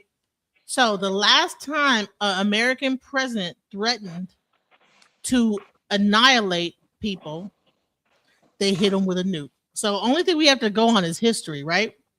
So if you're saying that you're going to annihilate our entire nation or people, then what does that mean? What else are you going to annihilate them with? With what? Well, that's my point. Is there some other new I'm weapon trying that to they answer your have that they're going question. to do? If there's I'm trying to even answer if your it's not a question. nuke, hold on. Even if it's not a nuke, say that they like Exactly. just have some new laser technology that they do. Exactly. What do you think is going to happen when that happens? Iran gonna keep crying? No, they're going to be gone. You're not listening. He said that they are going to listen. Have you been listening to this entire Yes. conversation? Exactly. So if he said that he is going to destroy their entire civilization, Exactly. what does that mean? Exactly what you just said. But I'm asking, what are you So afraid how of? will they be crying if they're dead? The ones in the U.S. that have not been deported, they will be crying. Oh my God, this is crazy. But I'm asking, what are you all crying about? Let them get cooked. Man, Can They have no someone else come sympathy up for the here? blacks We that they unlock. Can enslaved. you come up here because you don't understand. I just don't have the. Yeah, help me understand why y'all As crying about a some woman, Iranians getting cooked. I'm not like I'm an empathetic person. I don't believe. I am too, but Did once they have one empathy for the nuke is blacks that hit, they enslaved? I'm asking. Did once Iran By have one the nuke empathy way, for the drops, blacks that another they Timothy, nuke is enslaved? gonna drop, and this is not what Russia we is want. enemies with Trust me. China, and they are banding together. Russia is cool with Trump. Russia is cool with Trump. What are you talking Not about? like you think. They chummies. They buddy. I Not don't like you think think. Russia is anything we gotta worry about right now. They cool. Man, I don't. You are Not under. like Let's you keep think. it real. No, that is Let's keep delusion. it real. How much oil is Russia getting from Iran? Listen, Russia and Trump is cool. They gonna figure it out. If Trump bombs Not Iran, like you that think. they're messing with Man, Russia's why y'all oil. scared? Goddamn, let Man, Iran get their karma. listen. If Russia bombs Iran, they're fooling around with Russia's oil source. Man, they'll So figure now it out. that's waging war against Russia. Like, what are you talking They about? said the same thing when the U.S. invaded Venezuela about China and nothing happened. So, I mean, what are you crying about? I'm not crying about anything. I'm just All right, so let them get cooked. Let Iran get cooked, man. Goddamn. all right. Okay, be quiet. Let Yeah, we please. unlock. We Goddamn. unlock. Okay, shut up. I'm just gonna say this, and I gotta go, and I gotta go. China is actually is allying with Russia, all because of Trump, and they are enemies of each other. So, what do you think? What it would happen if Iran were to get so-called cooked by America in this so-called nuke? China and Russia are going after America. There, I said it. Gotta go. Just say you scared, bro. Try Goddamn. to tell him. He's not. Y'all some scared Negroes. It's Goddamn. not about being scared. Y'all These are scared Negroes. these are nukes, sir. This Brother, is you're not a scared. joke. Goddamn. You sound soft, man. Have some testosterone, bro. Really, have a backbone, man. Let Iran get cooked, man. Really. You're pitiful right now. They ain't crying for you. They You enslaved sound like black you're people for hundreds pandering. of years. They enslaved black people for hundreds of years and raped them, brother. You know what? What? No, listen. All We're right, gonna go stop ahead, talking sis. about us Goddamn. enslaving black people and shut it up with that. It's facts. You've made your point about that. But Yes. we need to come into 2026. Okay. Exactly. Just stay calm now. Okay. 2026. Yeah. All right. Okay. Well, that's enough. I've heard you. You said it's their karma. You said it. Why over you triggered though? Why you rude? Why you? Okay. Because it's my show. Why you rude? Because it's my show. And be quiet. She has a Let's daughter, go. man. So that means be rude. Yes, 100%. Because Do you have a husband? Respectfully, are you married? Listen. Because Lindsey Graham, Mark Levin, Laura Loomer, Sean Hannity some of the most insane psychopathic warmongers you've ever seen in your life, they are the ones who now have Trump's ear. They're the ones who basically are in control of American foreign policy. Pete Kegsbreath, the Secretary of War Crimes, the guy who never met a war he didn't love and literally got involved in politics by being a pro-Iraq war activist, the guy who said kill all Muslims, okay? These are the ones who Trump listens to. So Trump has literally been promoting listening to Mark Levin's television show on his fucking Lie Social account, okay? And this is the sort of shit that Mark is out there saying. So let's start with this. Here he calls for the U.S. to openly become a private army of Israel. Here we go. Now, the president has made clear that after all has been done at his command, he will never allow that regime to build nuclear weapons, ballistic missiles, spread terrorism, threaten the region or the world. And that can be accomplished in multiple ways by people who are a lot smarter than I. But some of the public reports have out there the suggestion, among other things, that we have a base in Israel. I don't know if they would go for that or not. I'm not even advocating. I'm just talking about possibilities. And the other, of course, is that we have a military presence. It doesn't have to be right directly next to Iran, but a military presence. So when we are aware of this sort of rebuilding effort that might take place internally, we can hit them. My God. Okay, first of all, you disgusting prick. The U.S. had 13 military bases in the Gulf Arab countries right by Iran. Every single one of them is now burnt to a motherfucking crisp. Every single one of them is barbecue chicken, dog. Every single one of them. So we had that. It was destroyed. He also advocates, well, we should be able to just like bomb them whenever we want. So that's why we should also be in the region. Yes, what you're advocating for is the same model that Israel uses in Gaza and Lebanon. The perpetual genocide model. The cut the grass model. And then also just admitting it openly. Like, I'm not even advocating for it, but I am advocating for it. You should have a permanent base in Israel. So in other words, let's have the U.S. do all of Israel's dirty work, all of their illegal wars of aggression for us. You guys should be there, and you guys should take care of that. So this is not about slavery. He wants to make it about slavery. You know, it's like, dude, like, you want to move the goalposts into old slavery, and then people are experiencing their karma. Well, let's actually talk about what the war is really about right now, 2026, right now in this moment. Now, if the slaves were uprising or the Ethiopians were uprising and they were attacking Iran, big difference. If Tanzania was attacking Iran, big difference. But it's Israel attacking Iran, and you got America jumping in, and now it's like people are mad because their files are getting out, and now it's like, well, you know what? If you don't do this, then we're going to do that, and blah, blah, blah, blah, blah. This has nothing to do with slavery, the slavery of the Africans. This has nothing to do with karma from that time frame. This is 100% a bunch of crazy sociopaths that are willing to just don't care about human life because they want to play war games.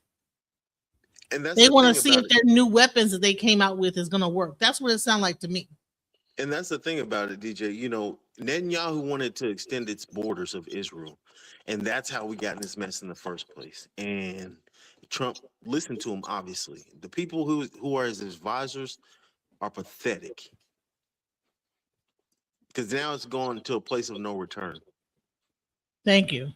This is the sort of shit that Trump is listening to 24/7. And then, you know, these people get mad when you say you're Israel first. I don't know what the fuck else you can call this. By the way, I've long suspected that Mark Levin might be a Mossad agent. He just gives me the vibe. I'm like, how the fuck did you even get a primetime slot? The most talentless fucking hack I've ever seen in my life on a microphone. And somehow you got a fucking primetime slot on Fox News to yell at people with your nasally, weaselly voice. And like, we're pretending like people enjoy this. No, the only person that enjoys this is Donald Trump. And that's because you're tickling his fucking taint because he's doing illegal wars of aggression on Israel's behalf. So just absolutely disgusting. But he's not done because we also have this. Here, he very subtly implies, well, that maybe Trump, you should nuke Iran. Listen, here we go. And the casualty numbers, as horrible as any casualty is, need some context. Let's look at World War II. The Battle of the Bulge 80,000 to 90,000 plus casualties, deaths and injuries and so forth. Nearly 10% of all the casualties in World War II happened at the Battle of the Bulge near the end. What the fuck? What? I've never heard a black leader or even a black journalist like actually sit up there and just say it was only 20,000 people. What in the hell is going on here, bro? End of the war. World War II, talking about the casualties on our side towards the end of World War II. What was done at that point? 50,000 plus casualties, over 12,000, nearly 13,000 killed on that island, which is what convinced Truman that we would lose a million men if we didn't drop the atomic bombs that we did. He's literally just saying it. He's just saying it. Yeah, maybe skip the ground invasion and just nuke them. Just nuke them. Just look at Iran, a country of over 90 million people. Look at Tehran, a city of about 10 million people. You've already carpet bombed schools and hospitals and fucking steel plants and petrochemical plants and pharmaceutical companies. You already did all that. Why not just like skip the middle, man? Just fucking nuke them. Just nuke them. Because to him, he thinks, well, Iranians are just like primitive barbarians. I think he almost like directly calls them shit like that. They don't count. They're not human like me and you. They're brown and they're Muslim. On top of that, fucking bomb them. Just nuke them. This is the shit Trump is listening to. These are the kinds of shows he's promoting. My God, man, we're so cooked. Oh, we're so cooked. The Battle of Normandy that you're familiar with, 120,000 plus total casualties, almost 21,000 killed. The Battle of Iwo Jima, where my grandfather fought, you had 28,000 casualties, almost 7,000 killed on this island. It wasn't even really an island. The Battle of Guadalcanal, where my great uncle fought, you had over 15,000 casualties and so forth. Now you might say, well, that's World War II. This is a war or a peace mission to stop nuclear weapons. He just called it a peace mission. The axis of Epstein, relentlessly bombing civilian infrastructure in Iran and killing innocent people. That's a peace mission.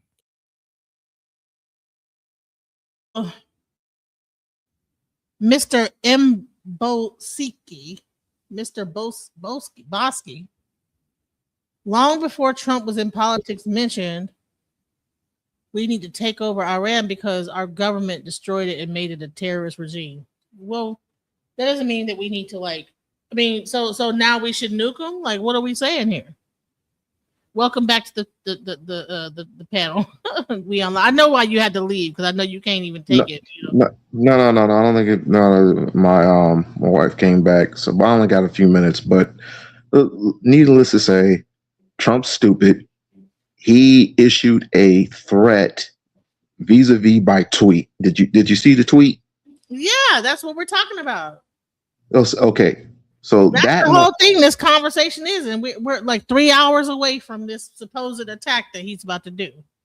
Well, 8 o'clock Eastern time. I'm sorry. Yeah, that's 2 hours, right? So there's Eastern time. I'm specific, so that's 3 hours behind us. So Eastern time would be Michigan time, would be 3 hours ahead. So 8 o'clock would be 5 o'clock our time. So 5 o'clock, if there's no negotiation being made, he's going to start hellfire and brimstone, Revelations 10 and 12. And you know what that's going to mean. Lots of I can't even name what's going to happen with it. And on top of that, he's already killed our allies. He's already killed them morally. He said F you to our allies, which are NATO. He said F you to them. And all they asked was, so what's your plan? He didn't have no plan, no strategies, nothing. And that's the reason why they're not getting involved, and they shouldn't get involved. So this is mainly on him. But regardless, hold on. Let me show you why. Watch this. He doesn't know that people are calling for his mental health to be examined because the people closest to him keep information from him as a memory care patient strategy. I'm a physical therapist with a doctorate in my field and 14 years experience working in home health care, treating geriatric patients with dementia, like that motherfucker. Yesterday in your Truth Social, you called the Iranians crazy bastards. True. What is your response to critics who say that... I don't care about critics. What is your response to critics who say that it is your mental health that should perhaps be examined as this war continues? I haven't heard that. But if that's the case, you're going to have more people like me, because our country was being ripped off on trade, on everything for many years until I came along. So if that's the case, you're going to have more people. First of all, he cares deeply about what critics say. He's been manually marking up news articles for 40 years.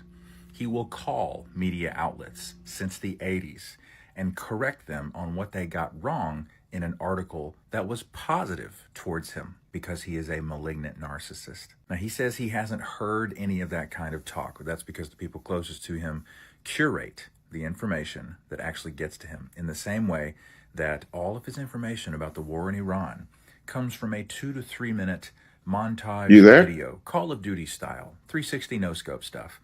He doesn't actually know about casualties. He doesn't actually know the full story. It's not coming in my end. That were just rescued. Oh, now it is. This is a memory care patient strategy. You choose when you give these kinds of people confrontational or difficult truths, because it might set off their agitation, and then they will become impossible to deal with. I believe we're within a 16-day window where he will either leave the land of the living, or they'll be forced to impeach, invoke the 25th, or Article 2, Section 4. This absolute fucktwat. Thank you for your attention to this matter. All right, so that's what's going on. I'm not sure if you got to hear it. He's basically a dementia patient, and everybody else is probably making the decisions for him. They're putting it underneath his name, and we're up, and people up here like don't even realize this guy is on the. He's not even making decisions on his own. No, of course not. Of course not. He can't make decisions on his own. He's too stupid. Not just stupid, but he actually is suffering from dementia. He's suffering. So it would be the perfect time to get his ass up out of there, but that's up to the Supreme Court. People aren't even thinking about the fact that we're still in a government shutdown. That's all this stuff going on. We're in a government shutdown. All of the government, everything has been shut down. Like, so then what? What's going to happen with all the all this going on during the government shutdown? That is correct. I almost forgot about the TSA situation. They had to put the ICE agents into the airports. And then you got stupid ass Pam Mulattoism talking about, well, that's why we need to deport all the Iranians. With what army? Because all those TSA agents are now at the airport. All those ICE agents that was so-called deporting people are now stationed at the airport, trying to fuck with people going and trying to travel. Because they don't want to like back off of getting more money to ICE.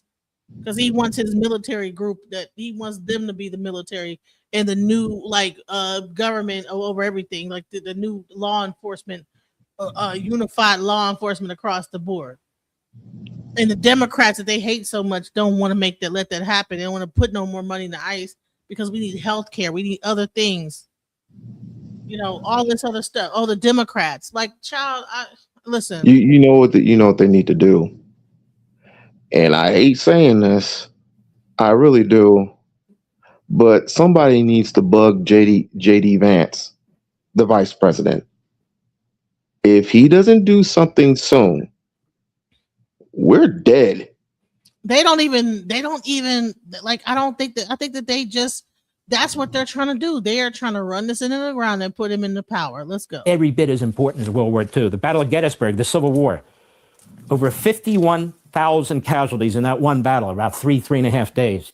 The Battle of Chickamauga, almost 35,000 casualties. Spotsylvania Courthouse, almost 32,000 casualties. The Wilderness, 30,000 casualties. Chancellorsville, over almost 30,000 casualties. Shiloh, 24,000. I could go on and on. Horrendous casualties.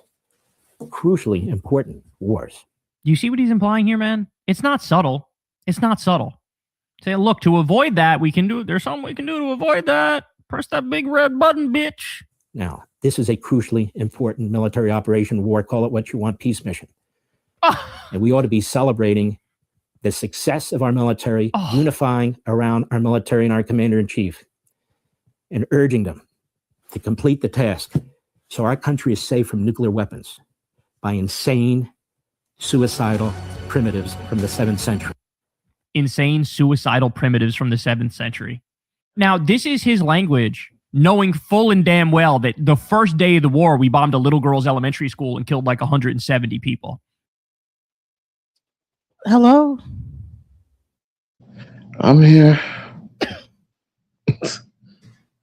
Not only that, he's killing teachers and he's killing teachers, school kids, innocent civilians, bombing bridges, not civilian bridges, but he's basically tearing up everything in Iran, but Iran is doing the same thing to our naval bases and shit. So we lost lives because of that. So because of that decision to jump into something that we ain't had nothing to do with. But then people want to make it, well, that's their karma. This is about slavery. Like, you moving the goalposts. Wait. Another thing. What the fuck does Iran ever did to black people? Well, they did enslave the Ethiopians and the Tanzanians and the Bantu people of East Africa. Okay, So I understand all that, but black people, so this is their karma. And then if even Afro-Iranians die because of whatever the hell Trump is fixing to do, then they'll die martyrs. Like this is what he said. This is what Pam Mulatto said. So, but the thing is that like people could say all these and make these old grand statements. But he ain't Pan-African. So what is it? What the fuck does it mean to him? Yeah, he said he Pan Mulatto. Like you Pan. So like, are you white? Like, is this part of his white thing that he's just trying to throw some black stuff into it to make it? So a white boy is telling you, okay, I'm gonna leave that alone. Like right, I'm like, okay. I'm gonna leave that alone. Pan mulattoism. That means pan mixed race thing going on. You know what I'm saying? You won't claim nothing but white. That's all that means to me. Right. You don't claim nothing but white. This is how he talks about Iranians. All right, but I'm still not done though. Ready? They're openly talking about using nukes, specifically a neutron bomb, against Iran on Israeli TV. I'm sure they'd prefer the U.S. did it rather than Israel. And then we have this quote: "Why aren't we using a neutron bomb in Iran? It's a type of atomic bomb that doesn't damage buildings. It kills all the people in a limited way everywhere." That was on March. What in the hell? A neutron bomb. So now they done got two. I knew they had something more that they trying to test out. I knew it was something different. They said, oh no, we got a new bomb that keeps the buildings intact but just kills all the people. But they want to test it out, so they have to find a civilization to test it out on. All this stuff is just tested. This is war games that they're playing. Just like we tested that nuke on Japan, even though we had like a little nuke site that we was blowing it up at in the desert, they needed to do it on people to see it. You know what I'm saying? Mm-hmm. So now they have a neutron bomb, guys. It's not a nuclear bomb. It's a neutron bomb that keeps all the buildings intact, but then kills all the people. How sick do you have to be? They want to keep the people, and then they want to kill all the people off, and then just keep the building, keep everything else intact. That sounds like jealousy to me. You know, they want to get control of whatever's going on over there. Just annihilate everybody that's there, and then just take over. Hey, Genesis, how your gas prices looking like? Man, let me tell you something. I put like $20 in my tank, and it's all water. I just showed a video where the person was at the tank and didn't even put the dang on gas thing in the tank, and it was already charging them $20. You gotta roll if you only got 3 bars out of it. Rewind the tape. So they already defrauding us on the gas already. They couldn't wait for the war to happen so they could defraud us on gas. I wonder how many people got like that $10 a gallon gas bill and ain't getting no real gas. You know what I'm saying? Paying Well, $200 to fill their tank, but the gas run out in 5 seconds because it's all water. That type of issue going on, you know? Because they can't, they'll defraud you in a heartbeat. You know what I'm saying? at least it ain't $8. It ain't bucks a gallon like The L.A. Persian Empire did take a lot of Africans 2,300 years ago. Has nothing to do with what this war is about, or whatever the hell you want to call it's about. This is not even our fight. Like, it's just the same thing. Like, we're jumping into something we don't have nothing to do with, and then we're the ones making the threats. Why? Who has America by the balls? Okay, that's the part. That's the thing that we need to be thinking about, because if the same person, listen, we empower this group that has us by the balls. Pretty soon they're gonna be the ones calling the shots over here too. They already are, by the way, through our social media, because they bought every company. All the social media companies been bought out. You know what I'm saying? So they control the media. It's already controlled. You know, so I mean, never mind. 29th, Channel 14's Shimon Ricklin, during a panel that includes Minister Itamar Ben-Gvir, a terrorist, by the way, discusses dropping a neutron bomb on Iran. Another Channel 14 correspondent, Dror Balazada, hints that unconventional weapons may already have been used. The entire vibe is very cheerful, yet also really awkward. Now, it's in Hebrew, so I'm not going to play it, but you get the point here. They say, oh, it may have already been used. What the fuck does that mean? Are they already using depleted uranium tips in Iran? Are they already using depleted uranium tips? The fact that he said that leads me to believe that's probably the case. By the way, Israel has already hit one of Iran's nuclear power plants for civilian power 4 times. Guys, clear and present danger. This is crazy. The U.S. used depleted uranium tips in Fallujah.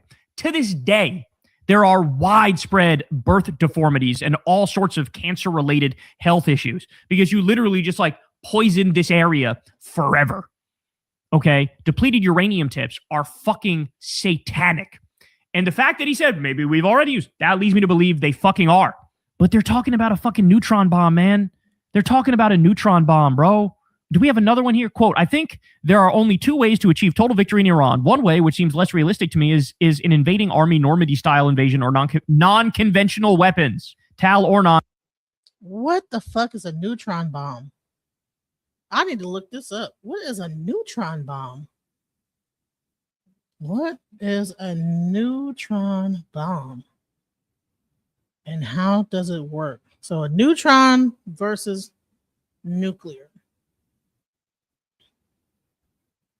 So a neutron bomb is a specialized small yield. Hold on. Thermonuclear weapon, enhanced radiation weapon designed to maximize lethal neutron radiation while minimizing blast damage. Conversely, an atomic bomb is a conventional fission weapon that maximizes destruction through massive blast, thermal heat, and radioactive fallout. Primary effect: neutron bombs kill life with radiation, up to 40 to 45% of energy, whereas atomic bombs destroy buildings and kill life via blast and heat. Neutron bombs are tactical, designed to kill personnel inside armored vehicles or buildings while leaving structures intact. Neutron bombs release high energy pulse of neutrons that passes through shielding, creating less long-term radiation fallout than a conventional bomb with the same blast size. Neutron bombs are small hydrogen fusion bombs using a specific material to allow neutrons to escape, unlike fission-based atomic bomb. Wow.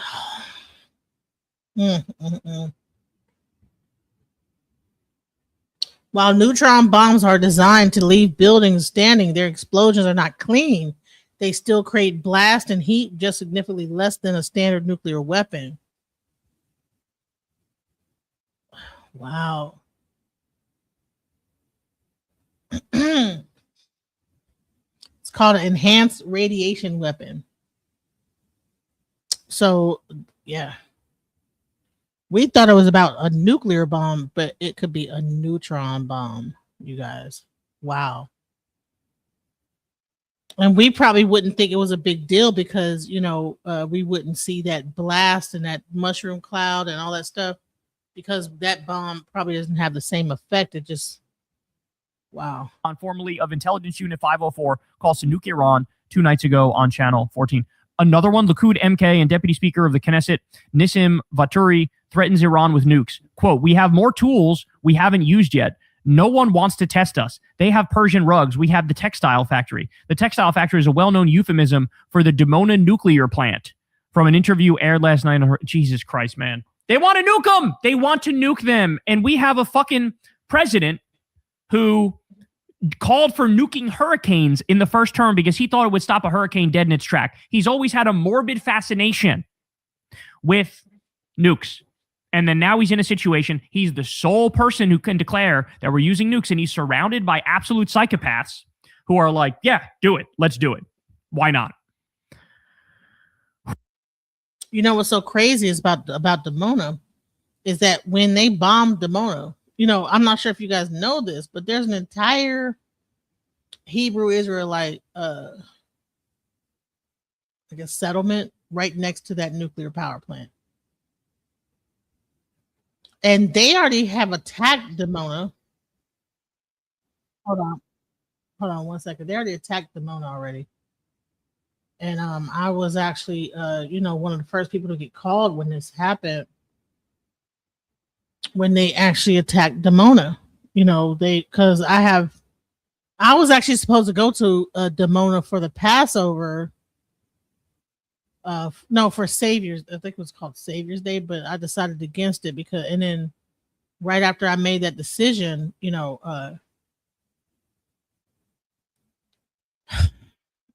it got bombed. And so let's see.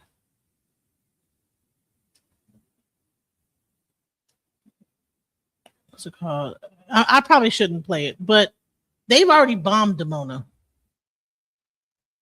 And people, it was terrifying for the people that live there, to see this happening. People's lives were devastated. Their buildings and this, that, the other. Let me see.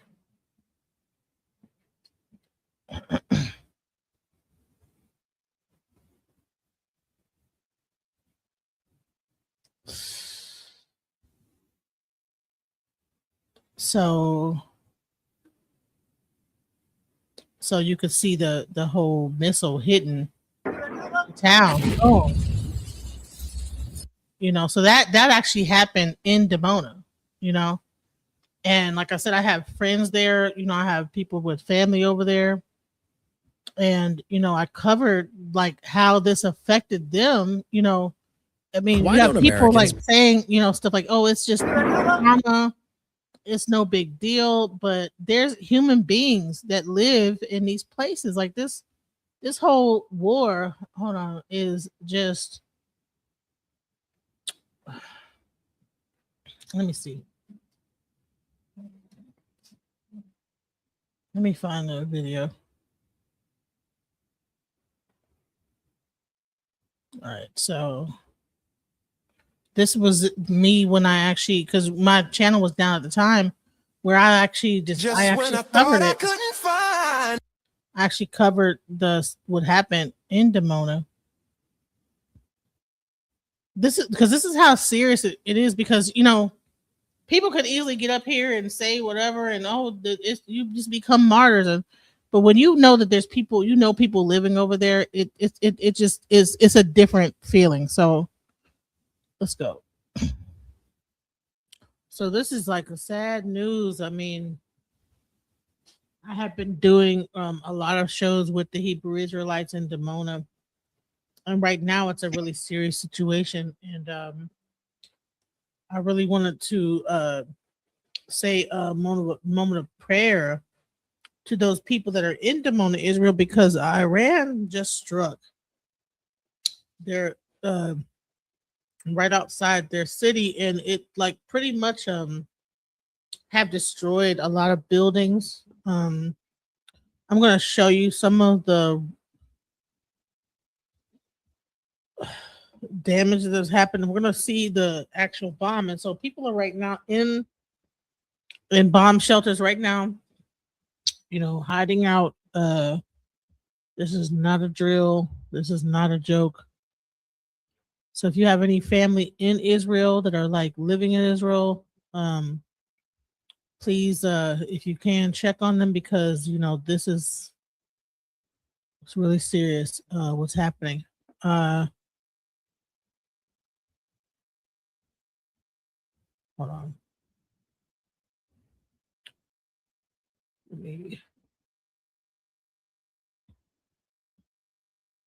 All right, so this is the wreckage of what's been happening.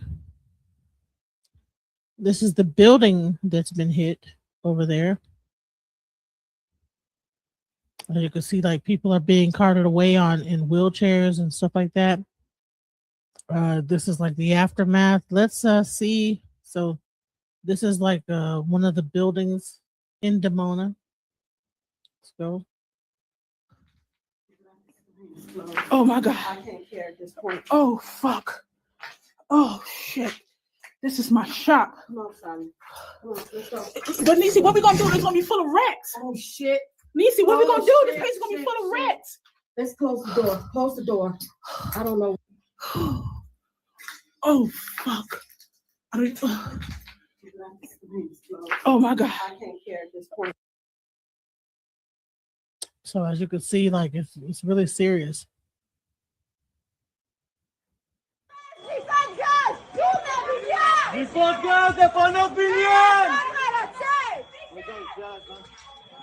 There's people still in these buildings. They're trying to rescue them and do rescue of people. This is what's happening on the ground in Israel at Dimona. So let's show you. So what happened is that Israel has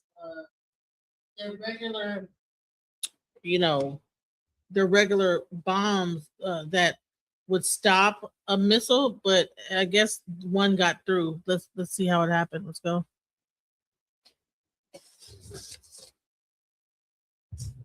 So you see it stopped those two, but guess what? Boom, didn't stop that one. So it gets kind of really, man, this is not a joke. This is not something to play about or laugh about. These are people. What? Let's actually hear it. So whoa.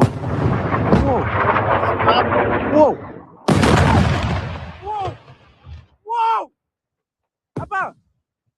Whoa. All right, so that's how.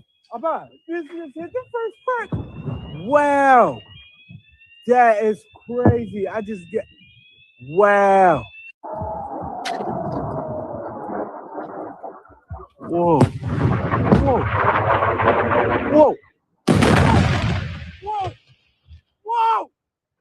About. Whoa.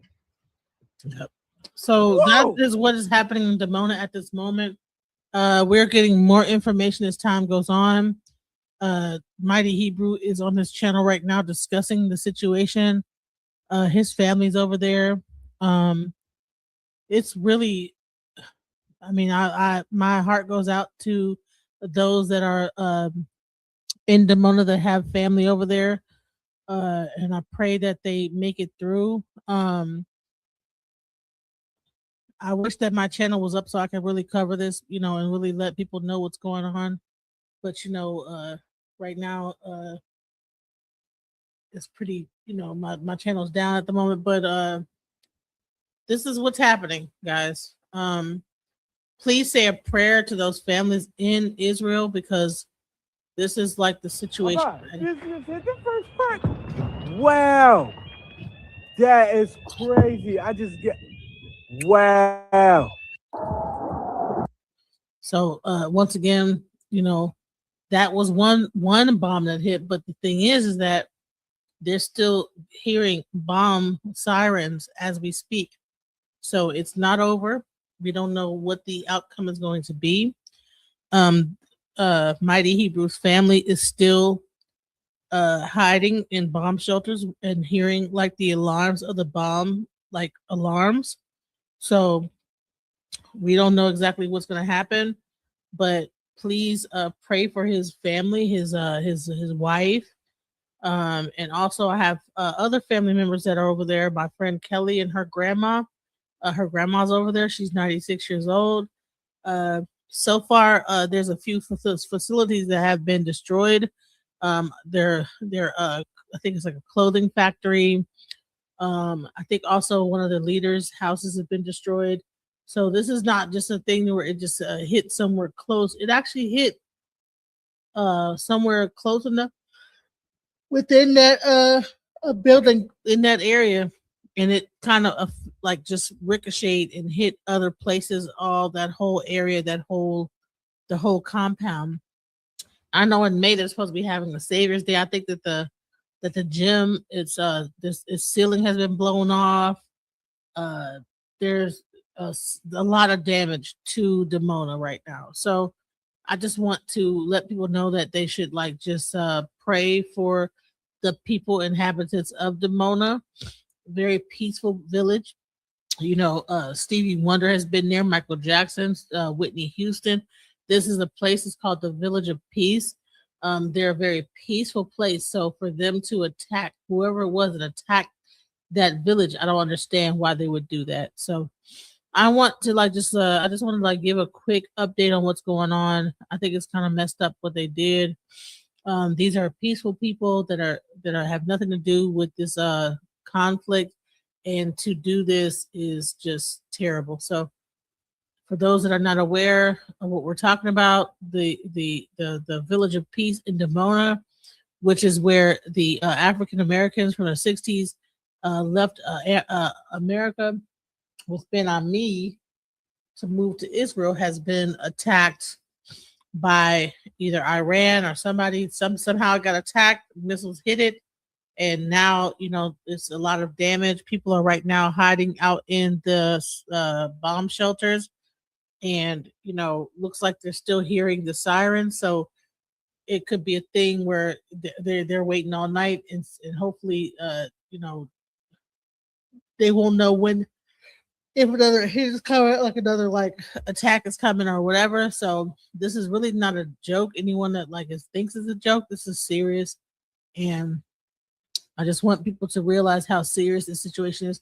People have families over there in Israel. I have friends that have family. I have friends that I consider family that have their wives there. So we need to really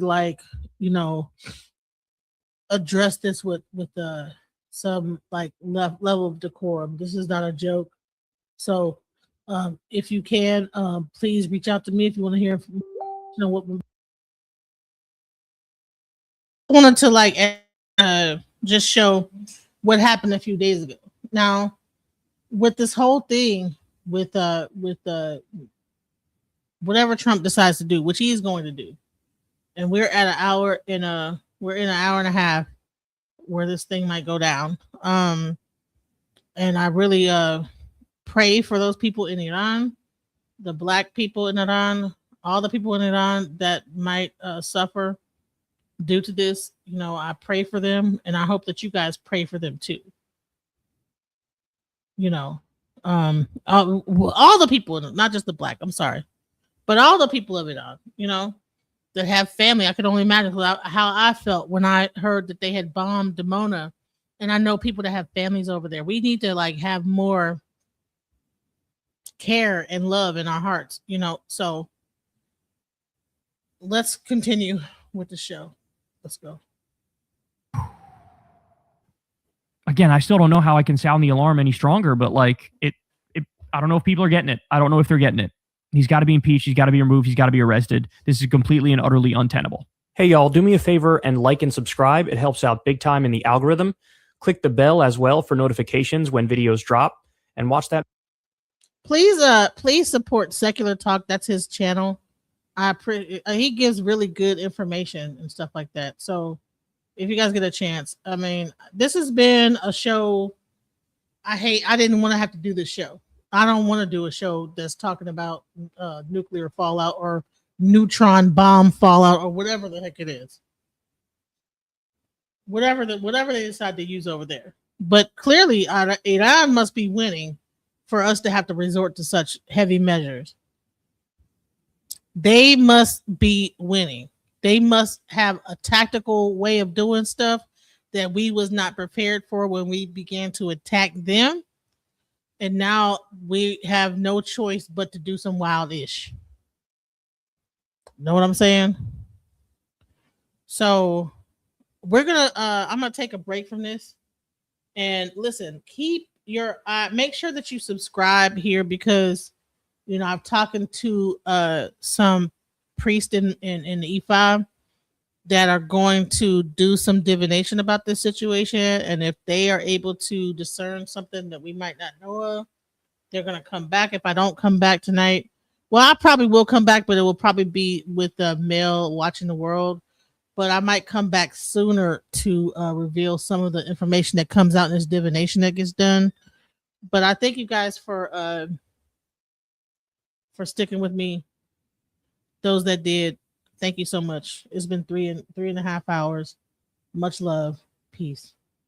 Just when I thought I couldn't find my way out, yeah, I searched the God in me to find my way out. I know it can seem way out, but the Creator flows to and through me from way out. I'm talking way out, yeah. See, if you believe in the God in you, it's a better place. Creating the force and the power to live a better. Just know that love and joy and peace is one in all of the same space. That you were chosen just like God.